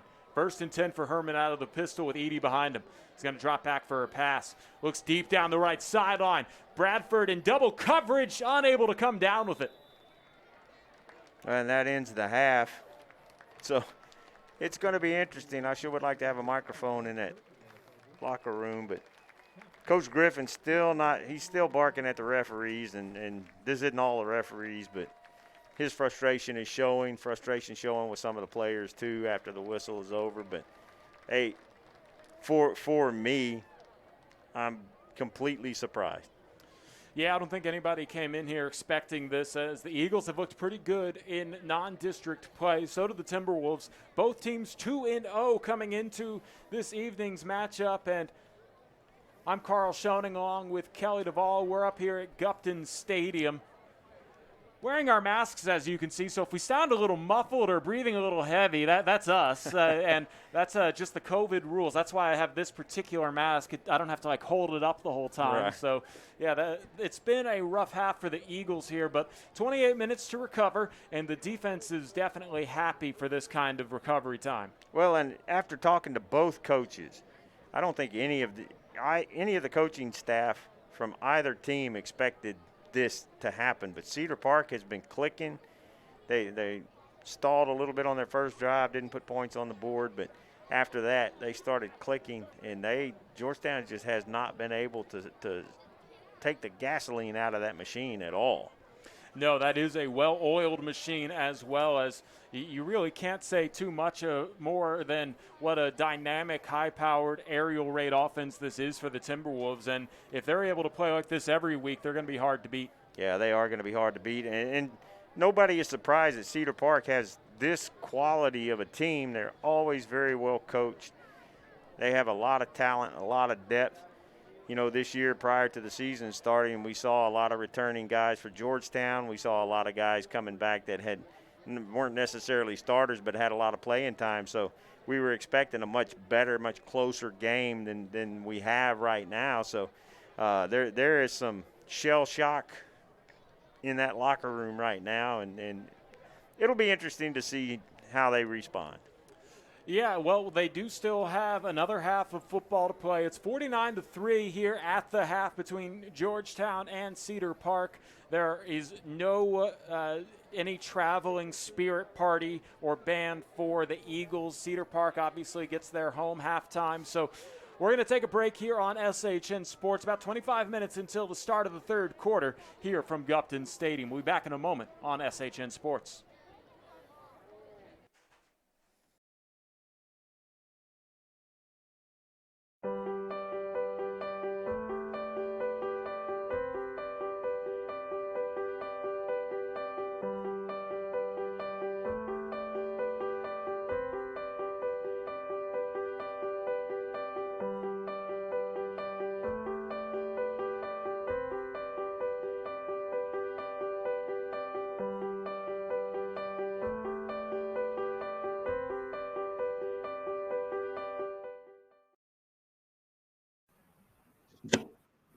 We welcome You're to ready for the the future? SHN And the Sports future Georgetown is full Eagles of halftime possibilities. show. Coach Because your Jason dream home Is right around the corner.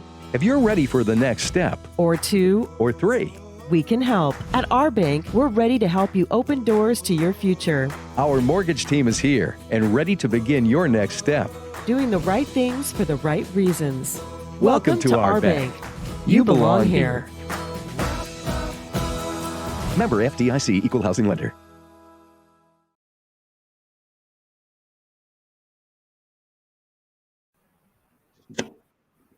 We welcome to the SHN Sports Georgetown Eagles halftime show. Coach Jason Dean, GISD Athletic Director. Coach Dean, thanks for taking the time to join us today. You bet, Kelly. Thanks so much for having me. So, crazy year, probably.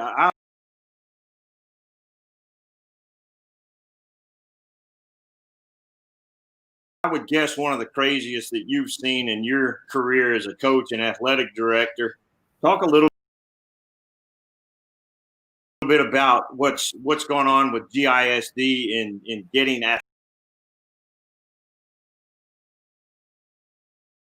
athletics ready in this environment with the COVID-19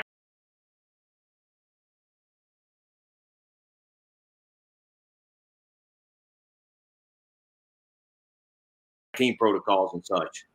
Sure, Kelly, we spent the latter part of the spring and then really the first part of the entire summer, really all the way until the end of July, questioning whether or not we were even going to have athletics, and then once we kind of got the okay from the University of Interscholastic League, the UIL, our governing body of the rules that we were going to have to play by, everybody started scrambling, trying to put together, protocols and programs in place that were going to allow us to have some kind of sports season.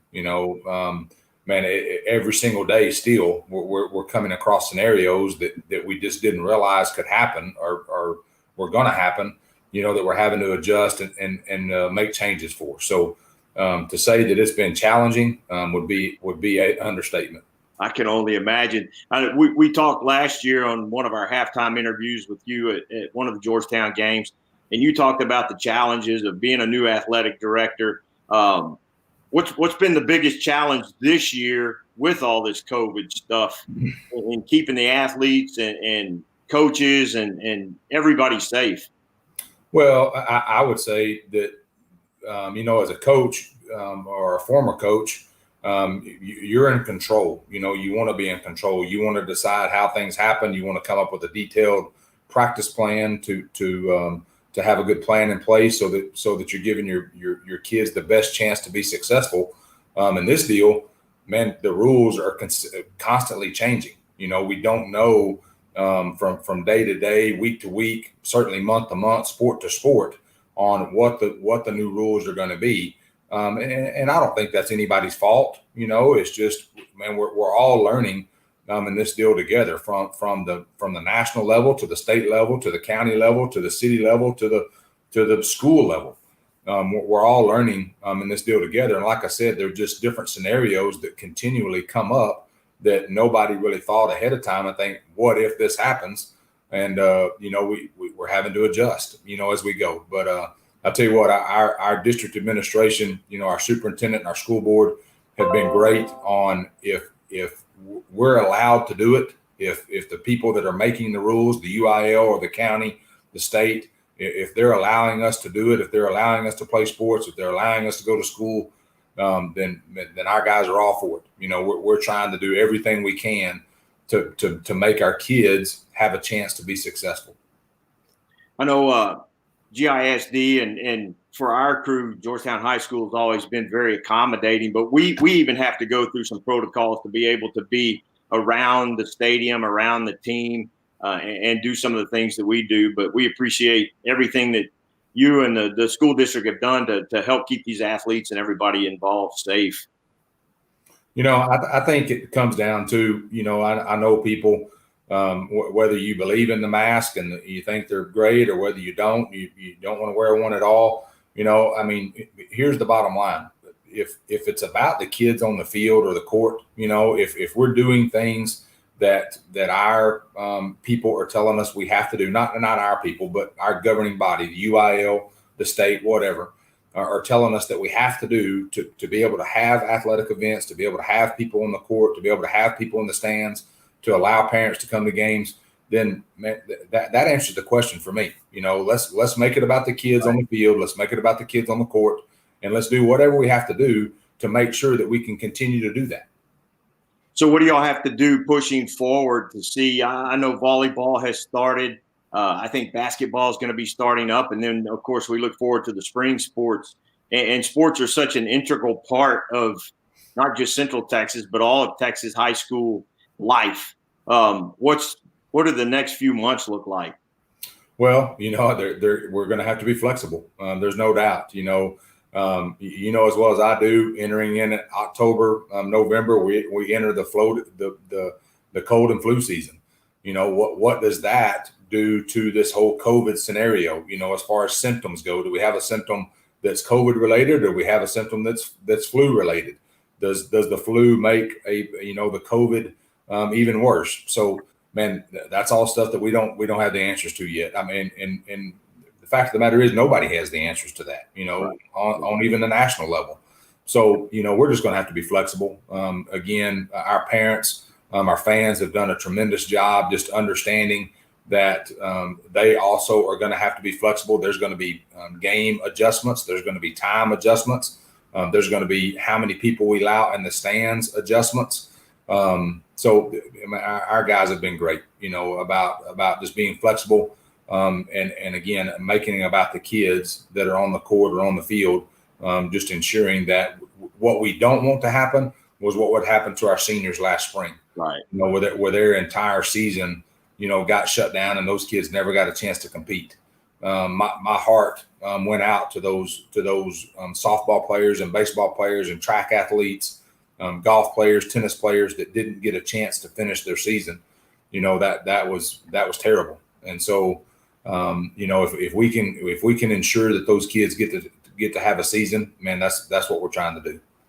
Sounds good, Coach. Well,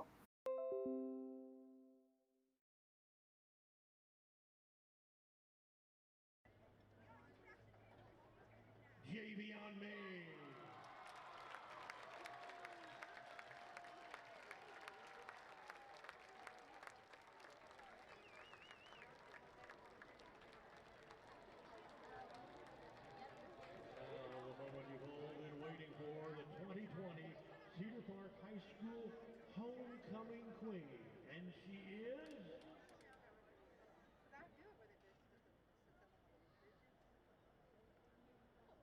Erica Shepard.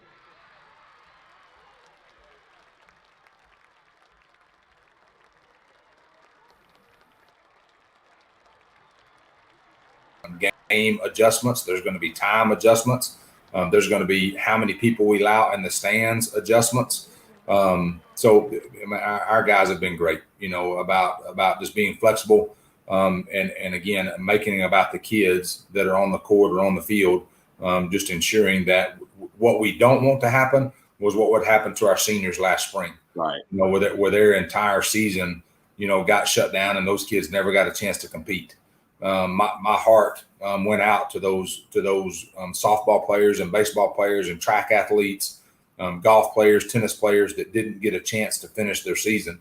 That was terrible. And so, if we can ensure that those kids get to have a season, man, that's what we're trying to do. Sounds good, Coach. Well, that's the administrative stuff. Let's talk competition now. You've told me several times you like being around like-minded folks with other coaches. So let's talk some competition. Both the schools in the district, GIS, Georgetown High School and Eastview High School, the districts realigned this year, and UIL didn't do either school any favors in these alignments because they're two tough districts. Yeah, they really are. The 11-5A Division I that Georgetown High School is playing in, and then the 13-5A Division II that Eastview High School is playing in are two very competitive football districts, extremely tough. Then when you start talking about all the other sports, they're aligned in 25-5A, which is also a very, very competitive district, maybe one of the toughest districts for all the other sports besides football, in the state. So, the UIL, although I love the guys and girls that work there, do a great job across the state. They certainly didn't do us any favors on realignment day. Well, and here in the Austin area, it would be kind of hard to say they could do anybody any favors because there's so many great athletes in Central Texas, much like the Dallas Metroplex area and the Houston area. There are, I think if you took athletics in general, I think obviously the Dallas-Fort Worth Metroplex gets a lot of attention. The Houston area gets a lot of attention. But if you look, across the board at who's competing at state tournaments for state titles, man, there's always Central Texas schools in that mix, from every level, 2A all the way up through 6A. And so we've got a very competitive area that we live in and compete in, and there's lots of good athletic events happening here. So as folks are watching this broadcast, it'll be halftime of the Georgetown Cedar Park game. You mentioned the District 5A Division I, District 11, which both these schools are in. This is the beginning of district play. We lost Hutto, which I don't think anybody is sad about that, but brought in 3 schools that are coming down from the 6A level. Yeah, and certainly that makes it, more challenging. I'm not sure that the level of play at the 6A is so much better than what it is at 5A, but what you come across is the depth. Right. You start talking about how many kids you have on the team, and then when somebody gets hurt or somebody's out with COVID or whatever, then we start talking about depth and depth. No question, especially in football, makes a huge difference. Well, Coach, we know you're busy. We'll let you get back to it. Folks, we want to thank Coach Jason Dean, GISD Athletic Director, for joining us here at halftime. Coach, thank you and stay safe. Kelly, I sure appreciate it. And just wanted to say how much I appreciate SHN and, all you guys are doing. People out there may not realize, but SHN is committed to broadcasting at both high schools, all of the varsity athletic events, all year long. And so, we're going to see football games at both schools. We're going to see basketball games, both boys and girls. We've got volleyball happening, baseball, softball. So, man, that's a huge commitment on SHN's part, and I think certainly our public, in Georgetown is very thankful that they're going to be able to watch those sports on TV if they don't feel, completely comfortable, coming out to stadiums and venues and watching the kids play. So certainly appreciate you guys and all you're doing for our community here in Georgetown. Well, thank you, Coach. There's some quality athletes in this district, in this school district, and at SHN Sports. We just hope that we can do them justice and bring quality broadcast to all these varsity sports. And we appreciate GISD and you in particular. We've worked together now for several years between SHN Sports and you, and you've always been so accommodating, and we greatly appreciate it. You bet. Thanks again. Thanks, Coach. Take care. Folks, we'll be back in just a few minutes. Second half kickoff is on the way. At our bank, we believe in doing the right things for the right reasons. For our families, our communities, our future, just like you do. We believe the right thing is more than just a handshake or a promise. It's a relationship guided by honesty and integrity. How can our bank help you? Thank you for calling our bank. This is Jenny. How can I help you? Member FDIC, Equal Housing Lender. Hey, it's Chip from Hewlett Volkswagen in Georgetown. You probably know Hewlett for our true story pricing and great customer service. But now, you'll also know us for our new Express shopping tool. It's 100% online, 100% easy, and 100% awesome.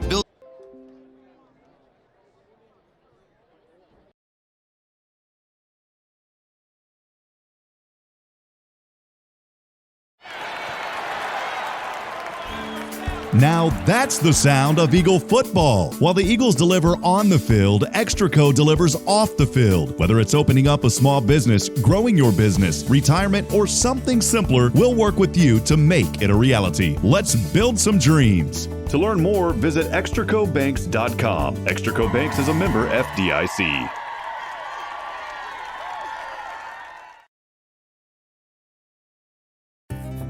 The Oak Ridge Disciple House is a proud supporter of Central Texas high school football. The Oak Ridge Disciple House is a faith-based, nonprofit 501c3 Christian character building ministry helping men 18 and older who are suffering from drug and alcohol addiction. If you or someone you know needs help, there is light at the end of the tunnel. That light can be found through the Oak Ridge Disciple House. For more information, please visit oakridgedisciplehouse.com.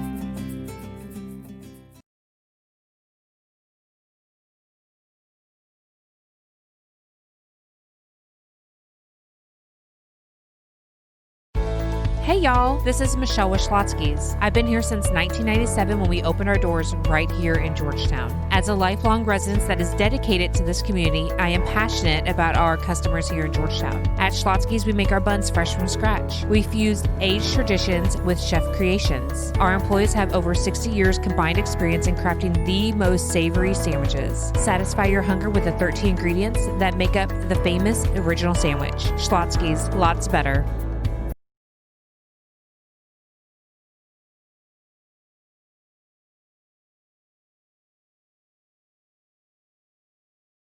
George's on the Town, a social grill, is a proud supporter of GISD athletics. Located just off of South I-35 in Rivery, George's on the Town offers an upbeat, casual dining experience that's fun for everyone. From rehearsal dinners and work events to happy hour and Sunday brunch, there's always something to do at George's on the Town. Be sure to check out live music on their pet-friendly patio every Thursday at 7, and of course the Eagle Nation Coaches Show on Wednesdays at 6 p.m. We can't wait to see you.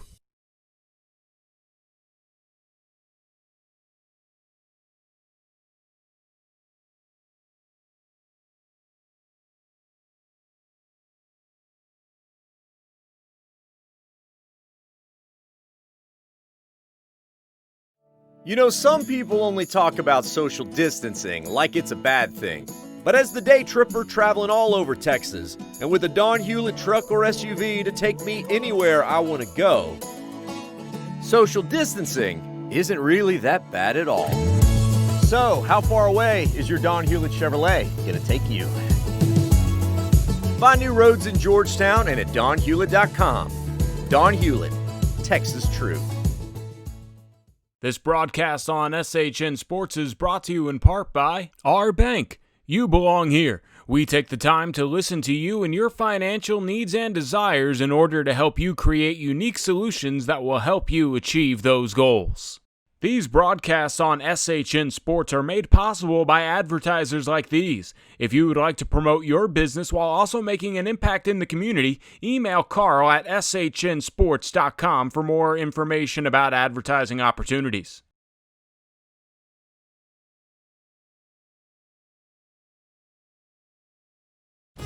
You're ready for the future? And the future is full of possibilities. Because your dream home is right around the corner. If you're ready for the next step, or 2, or 3, we can help. At our bank, we're ready to help you open doors to your future. our mortgage team is here and ready to begin your next step. Doing the right things for the right reasons. Welcome to our bank. You belong here. Member FDIC, Equal Housing Lender. George's on the Town, a social grill, is a proud supporter of GISD athletics. Located just off of South I-35 in Rivery, George's on the Town offers an upbeat, casual dining experience that's fun for everyone. From rehearsal dinners and work events to happy hour and Sunday brunch, there's always something to do at George's on the Town. Be sure to check out live music on their pet-friendly patio every Thursday at 7, and of course the Eagle Nation Coaches Show on Wednesdays at 6 p.m. We can't wait to see you.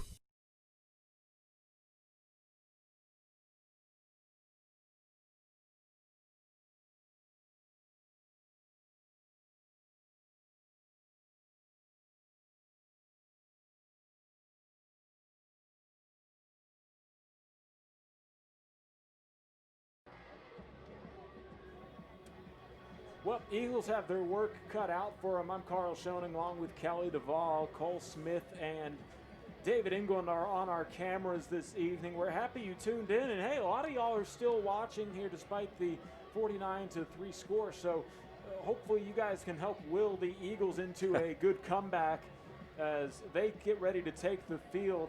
And I get the feeling, you know, Kelly, even though it's 28 minutes without a second halftime performance, they did have homecoming out here this evening. Without a second half performance, let's just go ahead and skip these 2 minutes now that both of the teams look like they're ready to go. Yeah, it's going to be interesting to talk to the coach whenever we get ready for next week and during the coaches show and find out, you know, have a conversation about what he thinks happened in that.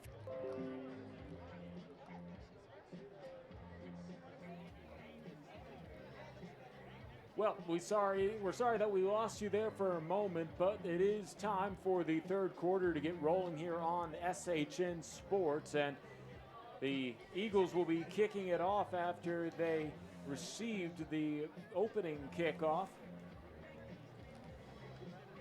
It'll be Hervey and Caffey back deep to receive the opening kickoff here of the second half. I'm Carl Schoening along with Kelly Duvall. Happy you guys tuned on into this broadcast here between the Georgetown Eagles and the Cedar Park Timberwolves. And Kelly, let's get ready for the comeback of the century. Let's just onside kick this sucker. Let's get it going. Do something.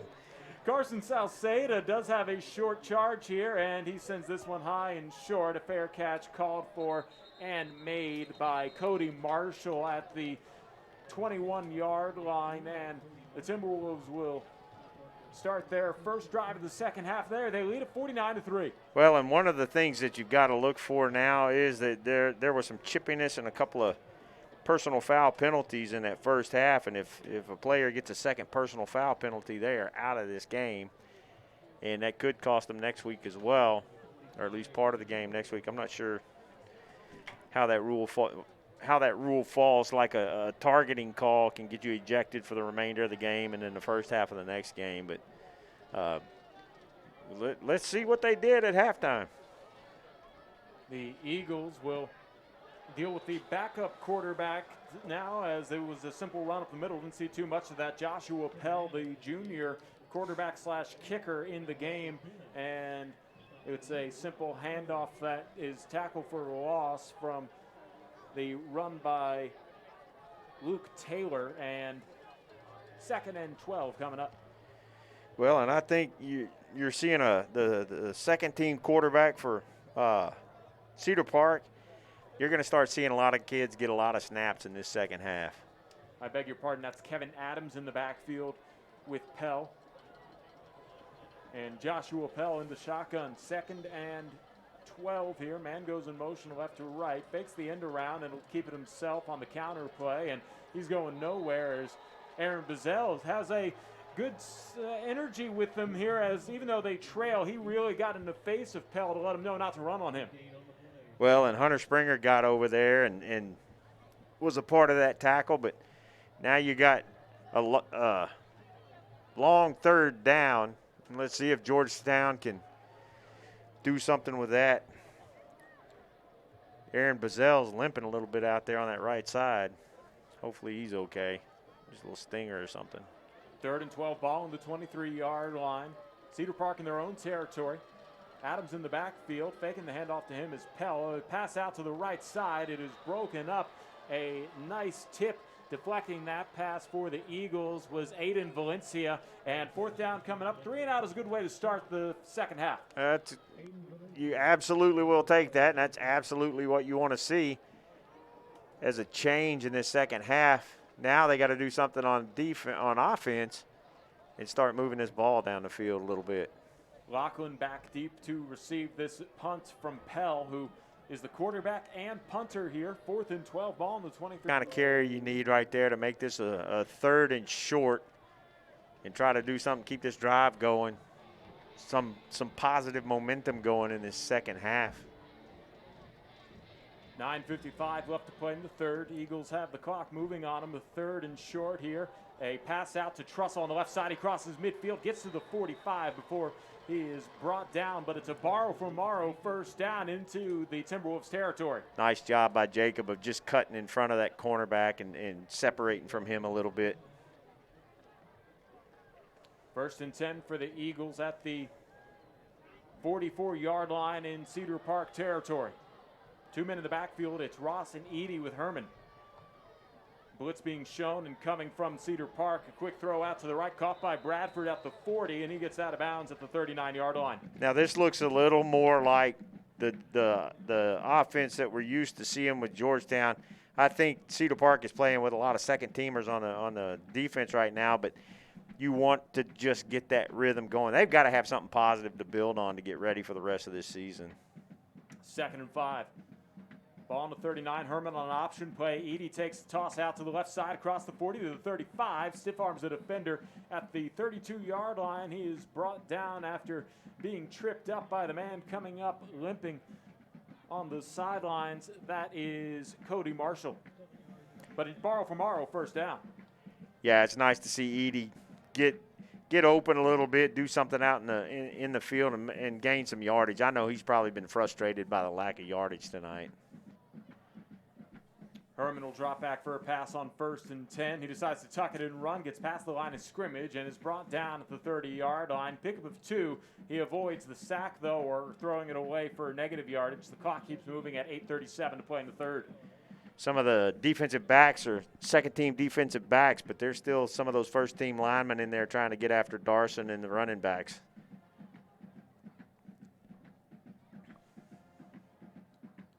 2nd and 9. Herman moves Edie to his right. 2 receivers to the right, a single receiver to the left.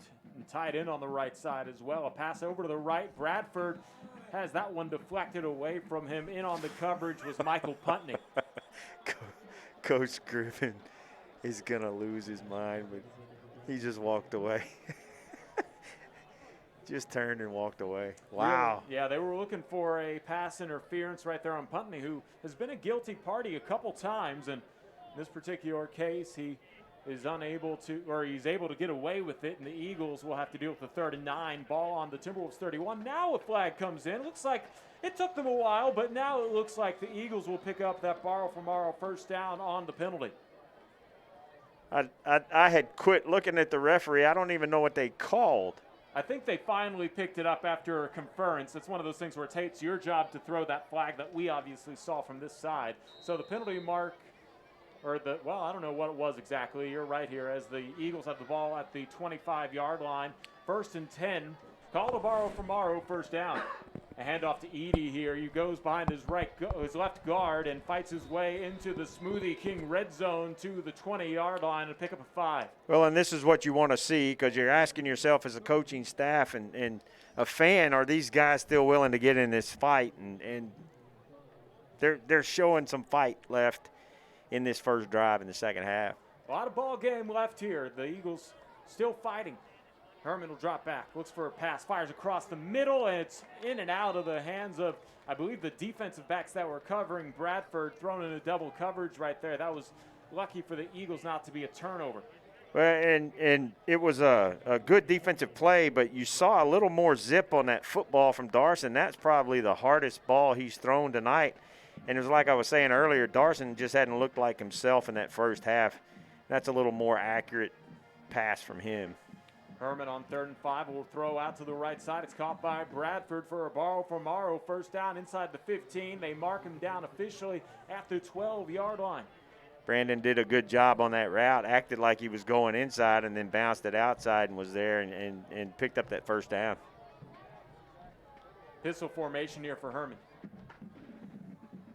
Quick throw to Bradford, lob it into the end zone. Touchdown, Eagles. Nice play.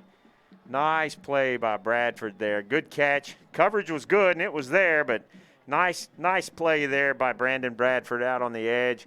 And Darson looked at him all the way. You knew that the pass was going that way, and just nothing that the cornerback could do about it. And Georgetown finally gets into the end zone. First touchdown of the evening for the Eagles. That drive started on the 25-yard line. The Eagles Booster Club drive for a touchdown leads to a 70-yard drive capped off by a 12-yard touchdown pass from Herman to Bradford. Salcedo's point after attempt is good, and the Eagles crack double figures. 49-10, Cedar Park over Georgetown, and we'll keep it right here. Kelly Duvall, Carl Schoening, and the booth with David England, who's operating our tight camera. Our wide camera is handled by Cole Smith. We thank everybody for tuning in and staying with us here. 7:20 left to play in the third quarter, and that looked a lot more like the Eagles' offense we're accustomed to. It did, and Darson goes to Brandon on 2 consecutive plays. They were in a rhythm, and that's the kind of rhythm that we got used to seeing in the first 2 games. Bradford, the 5'10", 180-pound senior receiver, has some interest from some colleges and several offers to play beyond this year. But right now, you got to have that focus and keep this up, keep this going, and stay in the fight. That's all you're going to be able to take from this game is, did they quit? And they haven't quit. Nice drive there for points, for a touchdown, first touchdown of the night. So let's just try to win the second half. Hey, yeah, that's the way you got to do it. You don't believe in moral victories as a coach, but I think there's always something that carries over from the second half of the loss into the first half of the next game, and the Eagles would like to get it back. And, hey, you never know when they are going to try that onside kick. Salceda here with a 2-yard charge, instead sends it high and short, and it's bobbled at the 25-yard line. The Eagles looking to get on top of it. There's a dog pile for it. I think it's still loose. The officials will call this play dead, but the Eagles wouldn't be surprised if they popped up with it. And the Eagles do pop up with it. There you go. Hey, who needs an onside kick? Right. And David England loves it up here in the booth. He's not the only one. Saucedo, the junior kicker, we had joked around with Coach Griffin before the season started saying, who's your kicker? And he said, I don't have one. Well, he found one. And Saucedo did a nice job of switching it because they usually send that pooch kick outside the hash marks. That one came into the middle, and it was bobbled. And that you feel bad when that kid muffs that kick like that because he knows he's going to get hit. And that's got to hurt so bad. Hey, the best starting field position of the evening for the Eagles at the Timberwolves 23-yard line. 7:14 left to play in the third quarter. It's 49-10. Eagles got a lot of ground to make up, but they found a little momentum here as Ross and Edie are in the backfield. Bradford goes in motion. Herman drops back on first 10. Hit as he throws. Oh. But wide open and a touchdown for the Eagles. Nice job out there on the edge. That was one of those circumstances that looked like the plays earlier for Cedar Park in the middle. That was Cole Petter out there all by himself, all alone. Nobody out there to cover him, and then it's just a matter. It probably seemed to Cole like it was taking that ball forever to get there. Yeah, that's 6 more points added on, and the Eagles here in the first 2 possessions of the third quarter come up with 2 touchdowns. Salceda sends this one true through the uprights, and the Eagles have some momentum here in the third quarter. And, we'll go back to it one more time. You don't really believe in moral victories, but if you can win the second half here, even if it is maybe a little bit of a second team that you're going up against, you do like this momentum that your team builds and not showing any quit. Yeah, and that's what the coaches are looking for out of their team. And on that play, you know, Cole Petter's name is not one that we called a great deal because he's in there a lot of times in blocking situations where they're trying to give Darson a little more time. But Cole, the 5'11", 200-pound senior tight end, Cole is a very valuable weapon that I will bet we will probably see more of as the season progresses. We've been saying his name a lot more here this evening. 7:07 left to play in the third quarter, and the Eagles have already added on 2 touchdowns, and that's 2 more than they had in the first half, so you like to see that. And Salcedo maybe still thinking about that onside kick. He'll take a little bit different of a charge here as he'll only take a 1-yard charge to the football. Readies his teammates. High and short again. Fair catch called for, and it's fought for between 2 teammates, so that fair catch is now negated. That should have been whistled dead. Once he picked the ball up, he called for a fair catch. He called for a fair catch, and once he picked it up, it should have been whistled dead right there, but they let him advance it a couple of yards. And that's what Coach Griffin is saying right now. Even if he muffs it, once he gains control of it, if he's not on the ground, once he gains control of it, it should be dead where he called for the fair catch, and they're moving it. It looks like they are going to, looks like they're going to start there at the 22-yard line. Yeah, so that's so much for rules. That's not what is supposed to happen. And it'll be 1st and 10, ball on the 23-yard line. Timberwolves in their own territory. Joshua Pell, the backup quarterback. This is Ryder Hernandez back in the game. He completes a pass out to Absek. Fuller Absek with the completion to the 30, and that's a pickup of 7. Yeah, I guess Coach Absek said, all right, that's enough of that. Let's not take any chances and put these guys back in there. 2nd and 3, ball on the 30-yard line. It is Hernandez back in the pocket. He fires to his left. It's completed pass to Hervey, and Hervey dives forward for the first down. Yeah, it's different. I call it tackling the football. Go ahead. That was Josh Cameron, I beg your pardon. Yeah, I call it tackling the football instead of putting the guy on the ground trying to strip the football out, which I understand you could use a turnover here, but you got to put that kid on the ground. Hand off to Adams. He finds his way forward for about 15 yards into the Eagles side of the field and gets it to the 46-yard line. Call it gain of 20 as he goes from the 36 to the 46, and the clock keeps moving here. 6 minutes left to play. They did not stop the clock to move the chains. As you said earlier, it's a Cedar Park guy running the clock up here, and that kind of hurts the Eagles coming in to running back Cade Hott. 1st and 10 at the Eagles' 46-yard line. Timberwolves will run it, give it to Hott, and Hott makes one man miss, making another miss down the left sideline. He's at the 20, the 15, 10, end zone, touchdown, Cedar Park. They bring their first guys back in, and the starting unit for the Timberwolves shuts down the Eagles' momentum with a touchdown. Starting at the 23-yard line, it goes 77 yards for a Timberwolves touchdown. Noah Melo whiffed on the tackle out there, and then there was nobody else out there to help him. 5:34 left to play in the third. That just sucks the winds right out of the sails for, hey, we're making some progress.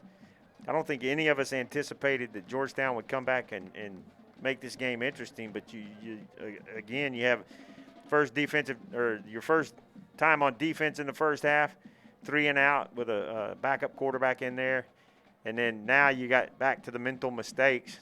Got the wrong guys in on a field goal. It's just frustrating.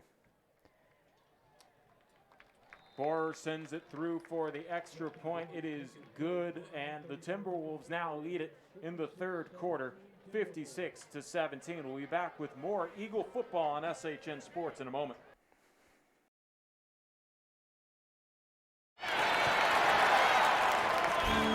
Now that's the sound of Eagle football. While the Eagles deliver on the field, Extraco delivers off the field. Whether it's opening up a small business, growing your business, retirement, or something simpler, we'll work with you to make it a reality. Let's build some dreams. To learn more, visit extracobanks.com. Extraco Banks is a member FDIC.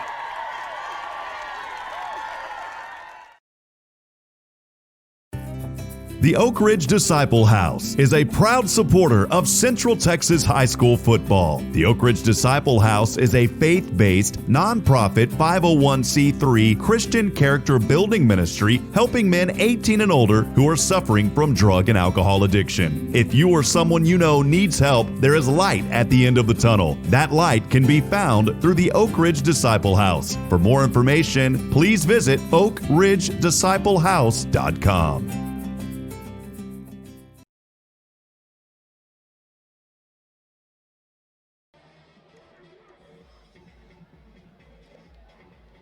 .5:34 left to play in the third quarter. The Timberwolves added on to their lead 56-17, and the penalty that was on the point after attempt, the ball comes off the tee, so they'll have to adjust that.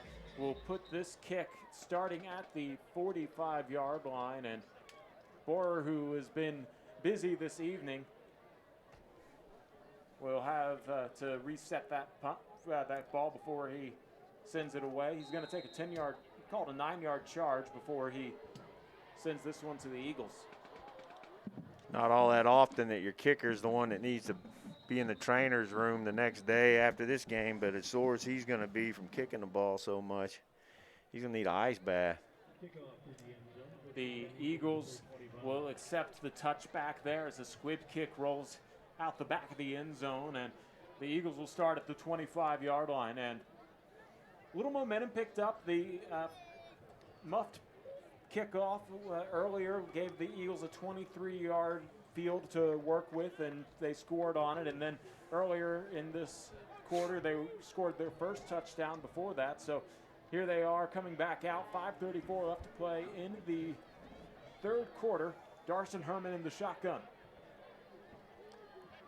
Herman looks to pass to his right side. He senses the pressure, rolls out to the right, still completes the pass over to the right side. It's caught by Bradford. I believe he stepped out of bounds at around the 30-yard line. Yeah, he kind of sent the defender out the sidelines with a little shoulder lower, and then was frustrated that he had stepped out of bounds because he had some room to run.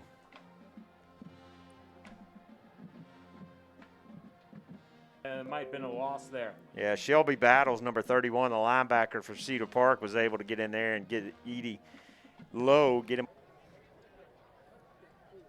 4:52 left, and that backs up the Eagles 5 yards. 3rd and 13, ball now at the 22-yard line. Georgetown found some momentum on the first two series of this third quarter. And then lost it again. Cedar Park elected to bring back in their starters. Out of the pistol, Herman on the play action. Evades the pressure, and now he is brought down for a sack, and that brings up 4th down, the loss of yards back to the 18-yard line. Well, that defensive front for Cedar Park, they're quick, strong. They're not giants. A couple of them have some pretty good size to them, but they're very, very athletic front for the Cedar Park team. Lachlan will send this one away. Fuller Absek says he will not attempt it and takes a bounce, and I think that hit a Timberwolf on the weird short punt, and then it was dived back on top of by Cedar Park. They'll get it in plus territory at around the 40-yard line. Yeah, I think it actually bounced off of Cole Petter, and that Cedar Park guy was trying to go after the ball and wound up diving on it. But if it hits somebody on the kick team first, then that's where the ball will go back to. If Cedar Park picks it up after that, advances it, they fumble it, Georgetown returns it for a touchdown, and it goes back to where Petter touched it for the first time. And it looks like Joshua Pell will come back into the game. Ryder Hernandez had a brief stint as the starter came back in. Pell started the second half, and now he will come back in and hand it off. A run play here to the left sideline, picking up the first down and more, and then being shoved out of bounds after getting into the red zone is the first handoff of the game to Gavin Mundell, the junior running back. Picks up solid yards inside the 20. Aiden Valencia was really close to being a little too tardy over there. I thought they might throw a flag on him, but they didn't. 1st and 10 from the 19-yard line, Cedar Park in Georgetown territory. A handoff again to Mundell, and he gains about 1 yard. Nice wrap up out there, and you see some frustration in how that tackle is made in there, and just things not going well. Well, you can take out your frustration in this sport until the whistle's blown. You can. Nice solid tackle, was good to see. 2nd and 9 from the 18-yard line. Pell has Mundell to his left, trips to the right, a single receiver to the left, zone read, and keeping it running up the middle is Pell, and he gets to the 16-yard line, gain of 2. And I think the Eagles say they came up with the football. There was a fumble after the play, and Georgetown will take over at around the 15-yard line. Hey, what do you know? This third quarter, Eagles are winning it. Yeah. Well, I didn't see the ball come loose, and then everybody comes running away from the pile, pointing Georgetown's way, including the referees, and nice little advantage there. We'll see if we see Ryder Hernandez back again. Lord, I hope not. I don't believe they would bring him back out. 3:17 left in the third quarter, a 56-17 lead, but we've seen stranger things, I'm sure. Herman has Ross behind him in the backfield. A handoff to Ross. He's going to try and run around right end. Gets across the 20 to the 25 and ducks to the 29-yard line before he is down on the play. Good strong run by Devin Ross, and now you start to see some tempo with the Eagle offense. It was a borrow from Morrow first down. They do go right back to Ross. Ross cuts outside across the 30 to the 35, and he's down at the 32-yard line. A pickup of 7 yards this time on first down. Ross is a big kid, 6'3", 205. He's a hoss to back there in the backfield, and he's running with some determination when they put the ball in his hands tonight. Eagles trying to march down the field here. And another handoff to Ross. He has been getting the handoffs here this entire drive. He gets a borrow from Morrow first down as he crosses the 40-yard line. Nice little drive here, just workmanlike approach to it. And what do you know? They'll give it to Ross until that stops working. He crosses the 45 going behind his left guard and gets to the 49-yard line for a solid pickup of about 6 yards. Good job by the line, making their blocks, moving people out of Ross's way and letting them have some positive yardage. What do you know? Another handoff to Ross. He goes behind his left tackle this time, gets across midfield into Cedar Park territory at the 49-yard line. I sure would like to see him fake that handoff and keep the ball. Let Darson bounce it, maybe roll him out of the pocket and send somebody deep. I wouldn't be surprised if they pack the box here. Herman has Edie in the backfield with him this time. Fakes the handoff to Edie, and he breaks one tackle and finds a way to turn that into positive yards after getting hit behind the line of scrimmage. However, this is just short, about half a yard from the line to gain. So I think the Eagles might as well go for it on fourth down here. It'll be fourth and about a yard. This is where you tell those buffet killers that it's time to move somebody a yard. Just move the guy in front of you 1 yard. Yeah, you see Connor Heffernan coming into a CC's Pizza, and you better make more pizzas. Yeah. 1:05 left to play in the third quarter. Clock ticking here. Edie and Ross in the backfield. Bradford goes in motion, and it's an end around to Bradford, and he's going to try and bounce it outside after breaking one tackle. Couldn't quite do it, and it's a turnover on downs. The Eagles lose yards back to the 45-yard line, and that's where Cedar Park will take over. Too much speed to beat to that corner out there like that. Been having some success running right at the defense, a little bit of success running right at the defense, and then bounce it outside, try to fool the Cedar Park defense, but they weren't fooled at all. So Cedar Park takes over in Eagles territory out the 45-yard line.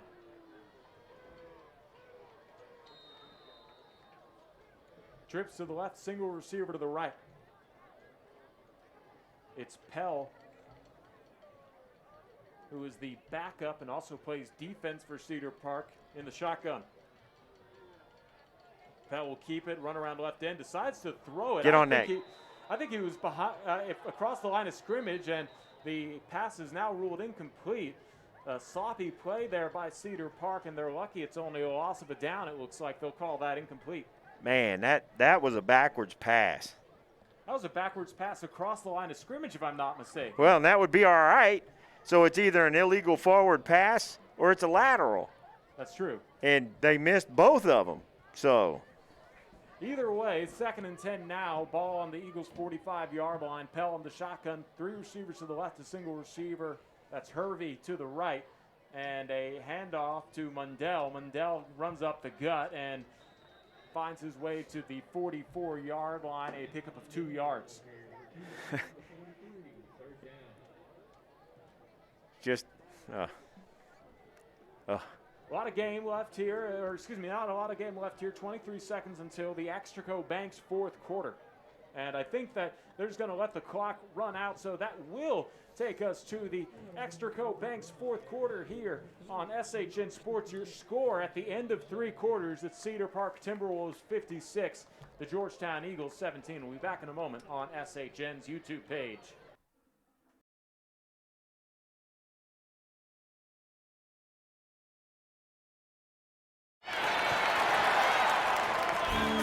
Now that's the sound of Eagle football. While the Eagles deliver on the field, Extraco delivers off the field. Whether it's opening up a small business, growing your business, retirement, or something simpler, we'll work with you to make it a reality. Let's build some dreams. To learn more, visit extracobanks.com. Extraco Banks is a member FDIC.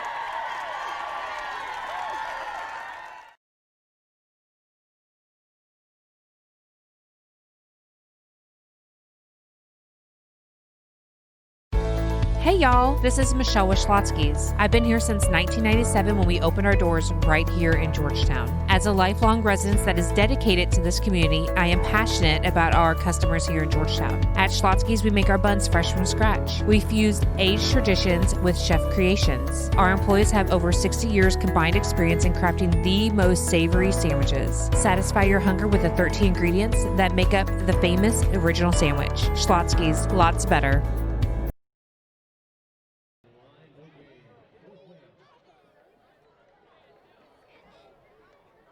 Start of the Extraco Banks 4th quarter here on SHN Sports. It's been all Cedar Park this evening, 56-17, and a stop on 3rd down brings up 4th down, and out comes the Cedar Park punting unit, something we haven't said too often this evening, as the Eagles will try and win the second half, as you mentioned here. The Eagles up 2 touchdowns to 1 over the Timberwolves here in the second half. As we start the Extraco Banks 4th quarter, it'll be a punt sent away from Pell and a fair catch called for by Lachlan at the 13-yard line, and that's where the Eagles will start their first drive of the 4th quarter, the Extraco Banks 4th quarter. all you can do at this point really is like we've said, try to find something positive to build on and go from there. Extraco Banks, let's build some dreams. Sponsoring our 4th quarters all season long here on SHN Sports for Georgetown football. Also, Grand Endeavor Homes, luxury custom homes in the Austin and San Antonio areas. Don Hewlett family of dealerships, Texas True. Our bank, you are more than a customer, you are part of our family. Thank you for banking on us. Eagles come back on out. Herman clears Petter out of the backfield, and then he throws it to Petter just in front of him and incomplete, and that'll bring up 2nd down. It's actually Cord Sparkman in there now at quarterback. 9 instead of 8? Yep. Yep, it is. Got to get my eyes checked. Do you think I was lying?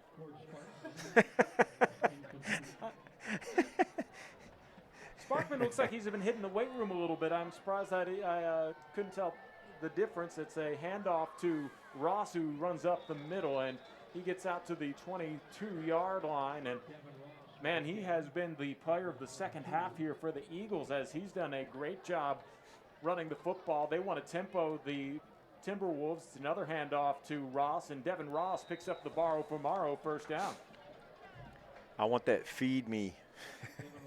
The Dak feed The me? Dak feed me. Just give him the football. Maybe not in a 39-point game, but I'm sure he's been running a bit like Dak in his prime.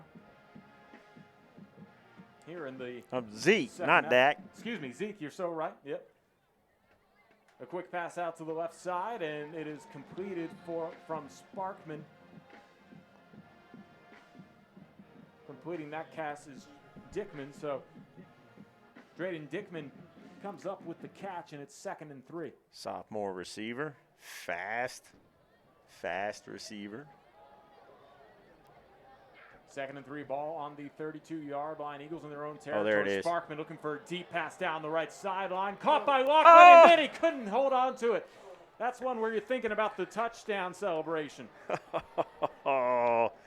It was right in his breadbasket. He had it in his hands for a second, and I got way excited right there. It should have been a catch and a touchdown. Instead, it brings up 3rd down. That's one where you just want to keep running to the locker room. Tell everybody you'll see him at the house. Yeah. It was his birthday yesterday, and he got a nice Ford truck out at the coaches' show. From his parents. From his parents, not us. Yeah. Not us or the coaches. I wish I could afford that, as a Sparkman pass goes incomplete, meant for Petter, and that brings up 4th down. Yeah, and at this point in the game, you see the punt team come out.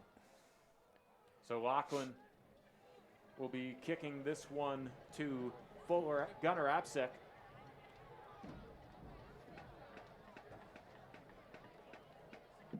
.9:48 left to play in the Extraco Banks 4th quarter.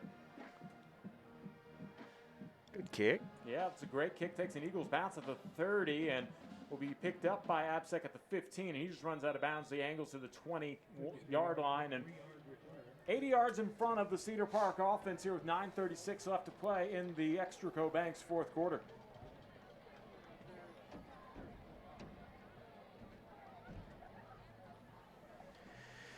Oh, goodness. Yeah. Off in the distance, we can see the Palace lights. It is Friday night lights out here.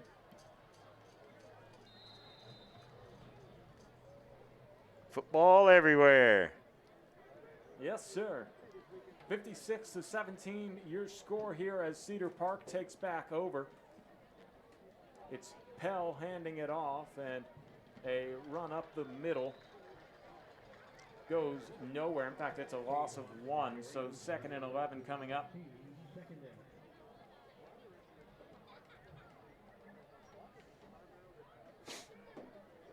Mundell with the carry. He stays there in the backfield.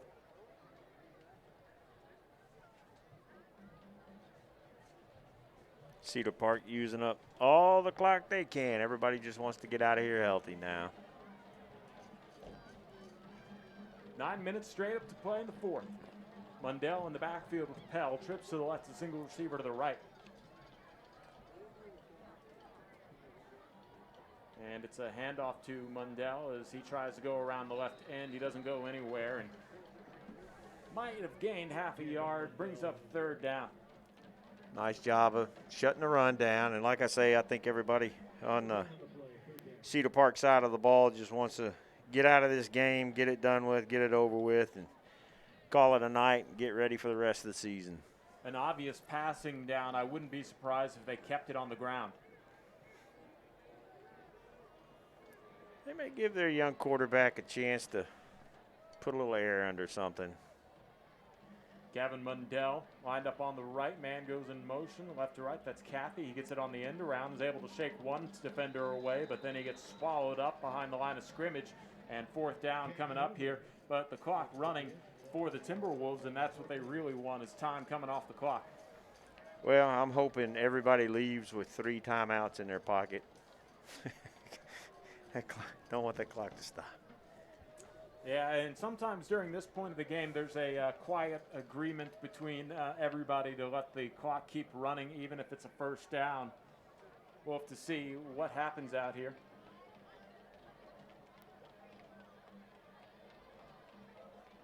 Lachlan ready to receive this punt. It's going wide left, though, and will bounce, angled out around the 45-yard line. Call it the 43, so the Eagles pick up a couple extra yards on the wide left punt, and Cord Sparkman and the Eagle offense start off in plus territory.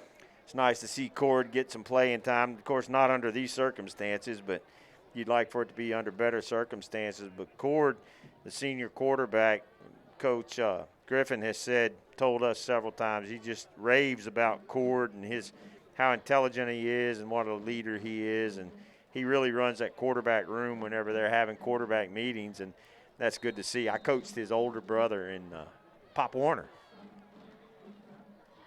Sparkman will hand it off to Ross, who dances around the left side of the line and works his way for a couple-yard gain on the ground. Cord's a cordial kid. See what I did there? It says junior, but he's a senior, so it's good to see these seniors get some playing time. They only gave him 1 yard, so 2nd and 9. Ross is in the backfield. Sparkman clears out Petter, and then it's a throw to Ross as he completes the catch at the 41-yard line. He is brought down immediately, not able to pick up any yards after the catch. The tackle made by Braxton Tollett, and 3rd down at the 41-yard line makes it 3rd and 7. I said earlier in the evening, talked a little bit about Cedar Park's tackling. They just tackle so well. There was a penalty. Didn't quite see what it was, but it helps out the Eagles by moving up 5 yards here on 3rd down. So call it 2nd and 4. Or, oh, I guess they replay the down, so it'll be 2nd and 4. And Ross will get the handoff as his catch was negated, but he'll pick up this kind of yardage as he gets a borrow from Morrow 1st down out to the 28-yard line. Nice job by Ross bouncing that outside, stretching those legs a little bit. It's such a different style of running than Edie has, just because he's so much taller than Ryan is and just runs the ball in a completely different way. Georgetown in Cedar Park territory at the 28-yard line. Coach Griffin yelling out something from the sidelines as Sparkman will drop back on 1st and 10, lobbing it up down the right sideline into the hands of a receiver. Touchdown Eagles, Tyler Fithian coming down to the grab. 6:15 left to play in the 4th, and hey, the second half has been a lot of improvement for the Eagles. Mostly Eagles in the second half. Tyler Fithian on the reception. And again, they've shut down the offense a lot, but Tyler's such a good, shifty little receiver, and he's got some great speed, great hands. And that was a nice pass from Sparkman to him. So Salceda will kick the point after attempt. And Carson Salceda sends that one through the uprights and good. 56-24. Eagles with 3 touchdowns here in the second half, but 6:15 left to play in the Extraco Banks 4th quarter. I'm Carl Schoening along with Kelly Duvall. David England and Cole Smith are on our cameras. We appreciate their camera work. As you know, Kelly, again, no moral victories probably, but we feel good up here in the booth having a pretty solid second half to call between these two teams. Oh, this is a much better half to watch and talk about and to watch for our Eagles. Again, it didn't really seem – I wasn't expecting this outcome at all. I thought it was going to be a much better game overall. But I'm glad to see the Eagles have stayed in the fight, have determined, playing with some determination in the second half. Gives you something to build on. Indeed it does here with 6:15 left to play in the Extraco Banks 4th quarter. The Eagles will kick it away. We were joking earlier about the onside kick at the start of the 3rd quarter. Probably doesn't make any more sense to do it now as Salceda will line it up at the 40-yard line, break his huddle. Well, I feel quite certain if they onside kick this, there's going to be some starters come back out on the field for Cedar Park. Sometimes you just take your beating and go, 3 yards straight on charge. This one is high and short, has a bit of a weird spin on it, but still taken by one of the upmen, and he laterals it back, and Hervey tried to spin, and I think the lateral cost him a couple yards. The drive will start at the 35-yard line. Yeah, I'm wondering if that was planned or I don't see any coaches in anybody's ear, so that may have been planned. Something they maybe work on in practice. Yeah. If I ever get it, I'll toss it back to you. Kind of surprised they give it away. Yeah, take the all-purpose yards. Add it to your stats. That could have been a bad fumble too, as if he wasn't ready for it. Hervey was ready for it, and it'll be Cedar Park football at their own 35-yard line. Joshua Pell in the shotgun. Mundell will not get the handoff. It was a fumble on the exchange to Mundell, and Pell was able to hop back on top of it as he faked running up the middle on the zone read, and it's a loss of 4 yards on the play. Little confusion back there, and you see that whenever you get a new, I say new quarterback, you get a quarterback that's not your starter, he's not used to the reps back there. There's some miscommunication going on. And now they let that red clock run. Yeah, the play clock down to 9 seconds here for Pell and Mundell in the backfield. 2 receivers on both sides. From the left hash mark, it is a handoff this time, not messing it up, and a fake handoff for Pell. So even faked me out, got it across the 40-yard line to the 43-yard line, and call that a gain of 8. 3rd and 2 coming up. Actually, it was a gain of 12, and now it's 3rd and 2. So Pell showing off he has a little bit of speed. Yeah. Grant Tickner ran right by him. He was looking at the running back. He sold that really well. Yeah, he did. He dropped it on the turf earlier, but then he sold the second one well. The Eagles show blitz, and did it will be again. Another keeper for Pell. He runs to the left side across the 45, slides to midfield. They're going to keep the clock running, even though they should stop for the chains to move. But the game is well out of hand for the Eagles to make a comeback, so I don't think they're going to stop the clock. 4:19 left to play in the Extraco Banks 4th quarter, and it's a new set of downs for Cedar Park. Smart, slide, keep your clock running. They're still in their own territory. Cedar Park at their own 49-yard line. 2 receivers to the left, 2 receivers to the right. In the backfield, it is Cade Hott.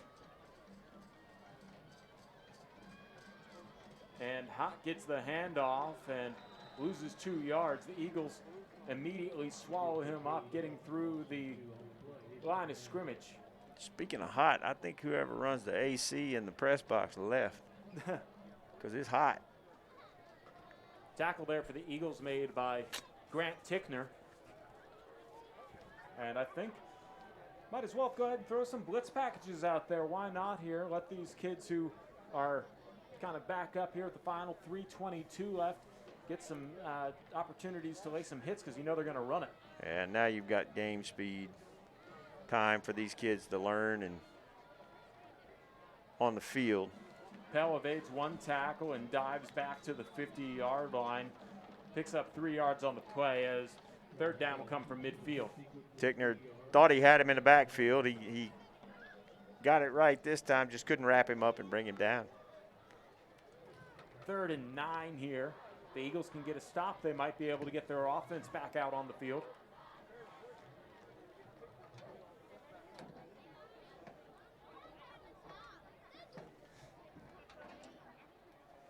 Yeah, play clock's down to 12, and no huddle here.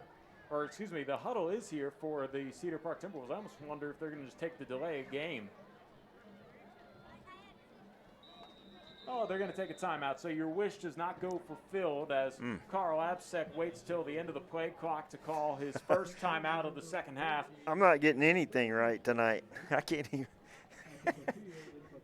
I guess the whole point of it was to run that clock down to 2:25 here in the Extraco Banks 4th quarter. Cedar Park leads Georgetown 56-24. It's 3rd and 9 when we come back. And, hey, I feel a little AC. They must have heard you. That's good. It's hot. I'm old. I miss the delicate. I miss the age when windows opened at stadiums, football fields. So I wonder if it's a maintenance issue or if it's like a hurricane glass kind of. I think they're just outthinking themselves on it, honestly. I don't know. We don't need our windows open. Maybe it's an energy issue. If you Could run be. AC all day and it's just going outside, you're cooling the football field. What's that old liner? If you leave the door open, your mom will yell at you trying to give AC to the whole neighborhood. Oh, yeah. We live in a barn. 3rd and 9, ball at midfield here for Cedar Park. 2:25 left to play in this Extra Banks fourth quarter. It is a handoff to Mundell. He shakes the defender off as he falls to the 49-yard line in Eagles territory, and that clock keeps rolling here at 2:13 left to play in the Extra Banks fourth quarter, and that brings up 4th down. The Timberwolves made us wait for that on the timeout. They should have just taken the delay game if that's what they were going to do, and now comes out the punting unit. Cade Lachlan still back there to receive these punts. Pell will be the one to send it away. Gunnar Absek is the blocker in the backfield / potential trick play. I don't think they're going to pull out the fake punt here with 1:37 left to play, and I think Carl Absek is going to take his second time out here. They're taking the penalty. There was still plenty of time on the play clock. Maybe I'm wrong. Play clock. I don't know. It did, okay, play clock's down to 10 seconds now, so they didn't reset it after the penalty. Well, here we are now, 4th and 13. Yeah, they'll have to wait a little longer for this punt. Yeah, the referee's saying reset the play clock. Whoever's on the clock's going to get a talking to tonight. A stern talking to.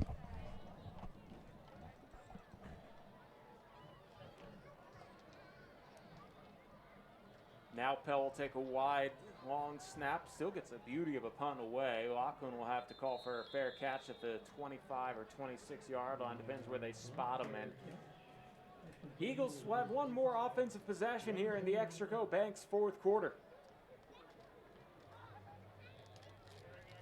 Still got a few starters in there on the offense, but you're getting some kids some snaps that don't normally get some snaps, and it's a different speed whenever it's game time. You know, even if your second team's going against second team, but it's good to get these kids some plays in for get ready for down the road.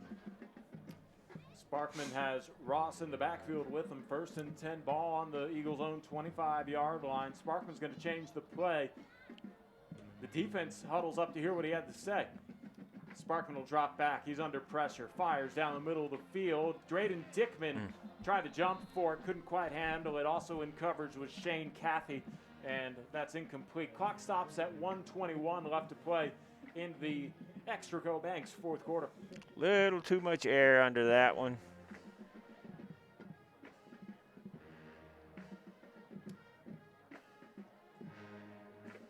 (56-24).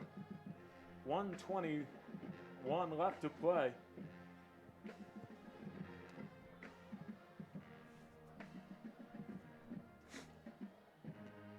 Sparkman will throw out to the right side, and it's incomplete through the hands of Drayden Dickman. And 3rd down here. The clock stops at 1:15.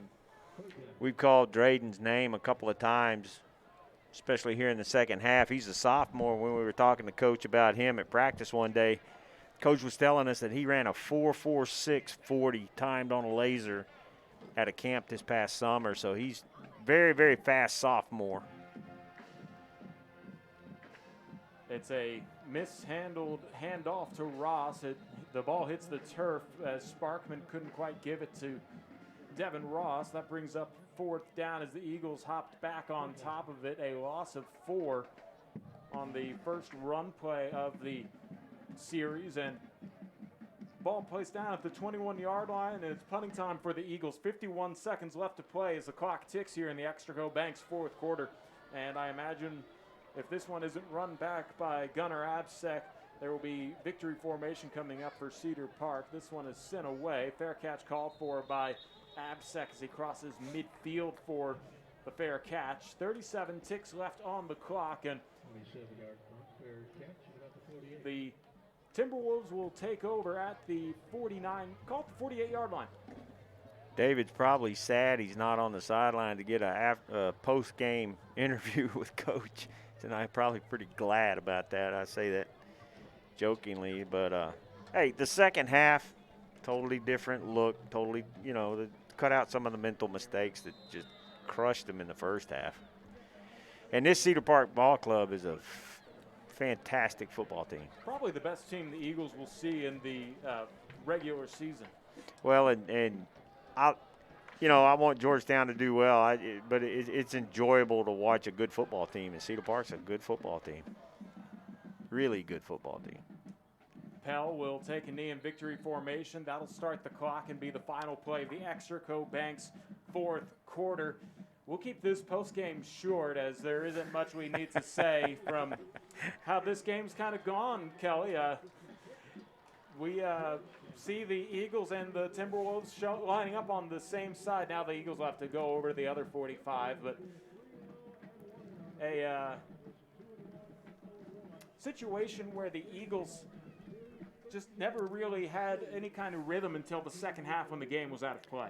Yeah, and I'm surprised by it. I really thought that Georgetown was going to put up a much better fight than this. I was expecting a close ball game. Maybe I was expecting a high-scoring ball game maybe, but from both sides, not just Cedar Park. But Georgetown's going to have to regroup and fix what ails them tonight, because they're other than staying in the game and playing hard in the second half, there's a lot to fix before the next game. Yeah, I agree, and I think it's just going to come down to the Eagles will need to just regroup, but also one of the things that ails them is that they're playing Cedar Park, and that is a tough team to go up against. The defense was on the field for a long time in the first half, and then the second half, they only gave up the one touchdown, but when it's 49-3 at halftime, you don't really need to put up too many points, and that's where we stand with this final score of 56-24. Yeah, and we saw tonight why there was so much preseason hype around Ryder Hernandez. Phenomenal athlete, very, very accurate in his throws, athletic. If he has to get out of the pocket, he's got escapability. And if it hadn't have been against the Eagles, it would have been really fun to watch this kid play football, because he is a talented athlete. And you see what the hype was about, because he showed it tonight. Came into this game averaging 300 yards per game in the air, and on top of that, he had a completion percentage of 75 entering this game. I don't think he got the 300 yards because he only played one series in the second half, but that completion percentage is probably right around the same. Well, they had 150 on 3 plays in the first half, and 3 touchdowns that went for more than 50 yards each. And he's got a lot of weapons around him. And Coach Absek talked about it whenever I interviewed him. They've got a lot of depth. They fixed some of the sloppiness that they had in their first 2 games, and they were ready tonight. They showed it. Well, the Eagles fall to 2-1. The Timberwolves improve to 3-0. Any final thoughts before we sign off, Kelly? Georgetown can't let this game beat them twice. They have to get over this, put this game behind them, move on. Cedar Park is and has been the big dog in the district for quite some time, and until somebody beats them, them and Hutto battled it out a couple of years in district, but Cedar Park is Cedar Park, and Georgetown cannot let this game beat them twice. They have to learn from this game, move on, and get ready for the next game. And if they don't, this district hasn't gotten any easier this year with the changes that have taken place. So for me, you wad this game film up, fix some stuff, and get ready for the rest of the district. Well, for you and me, we wad up the game film. I'm sure Coach Griffin and the Eagles will be looking at it. The final score, once again, 56-24. Big thanks to Kelly Duvall, who's been on color this evening. David England, our camera operator in the booth. Cole Smith, our camera operator out on the field. I've been Carl Schoening. Good night, everybody.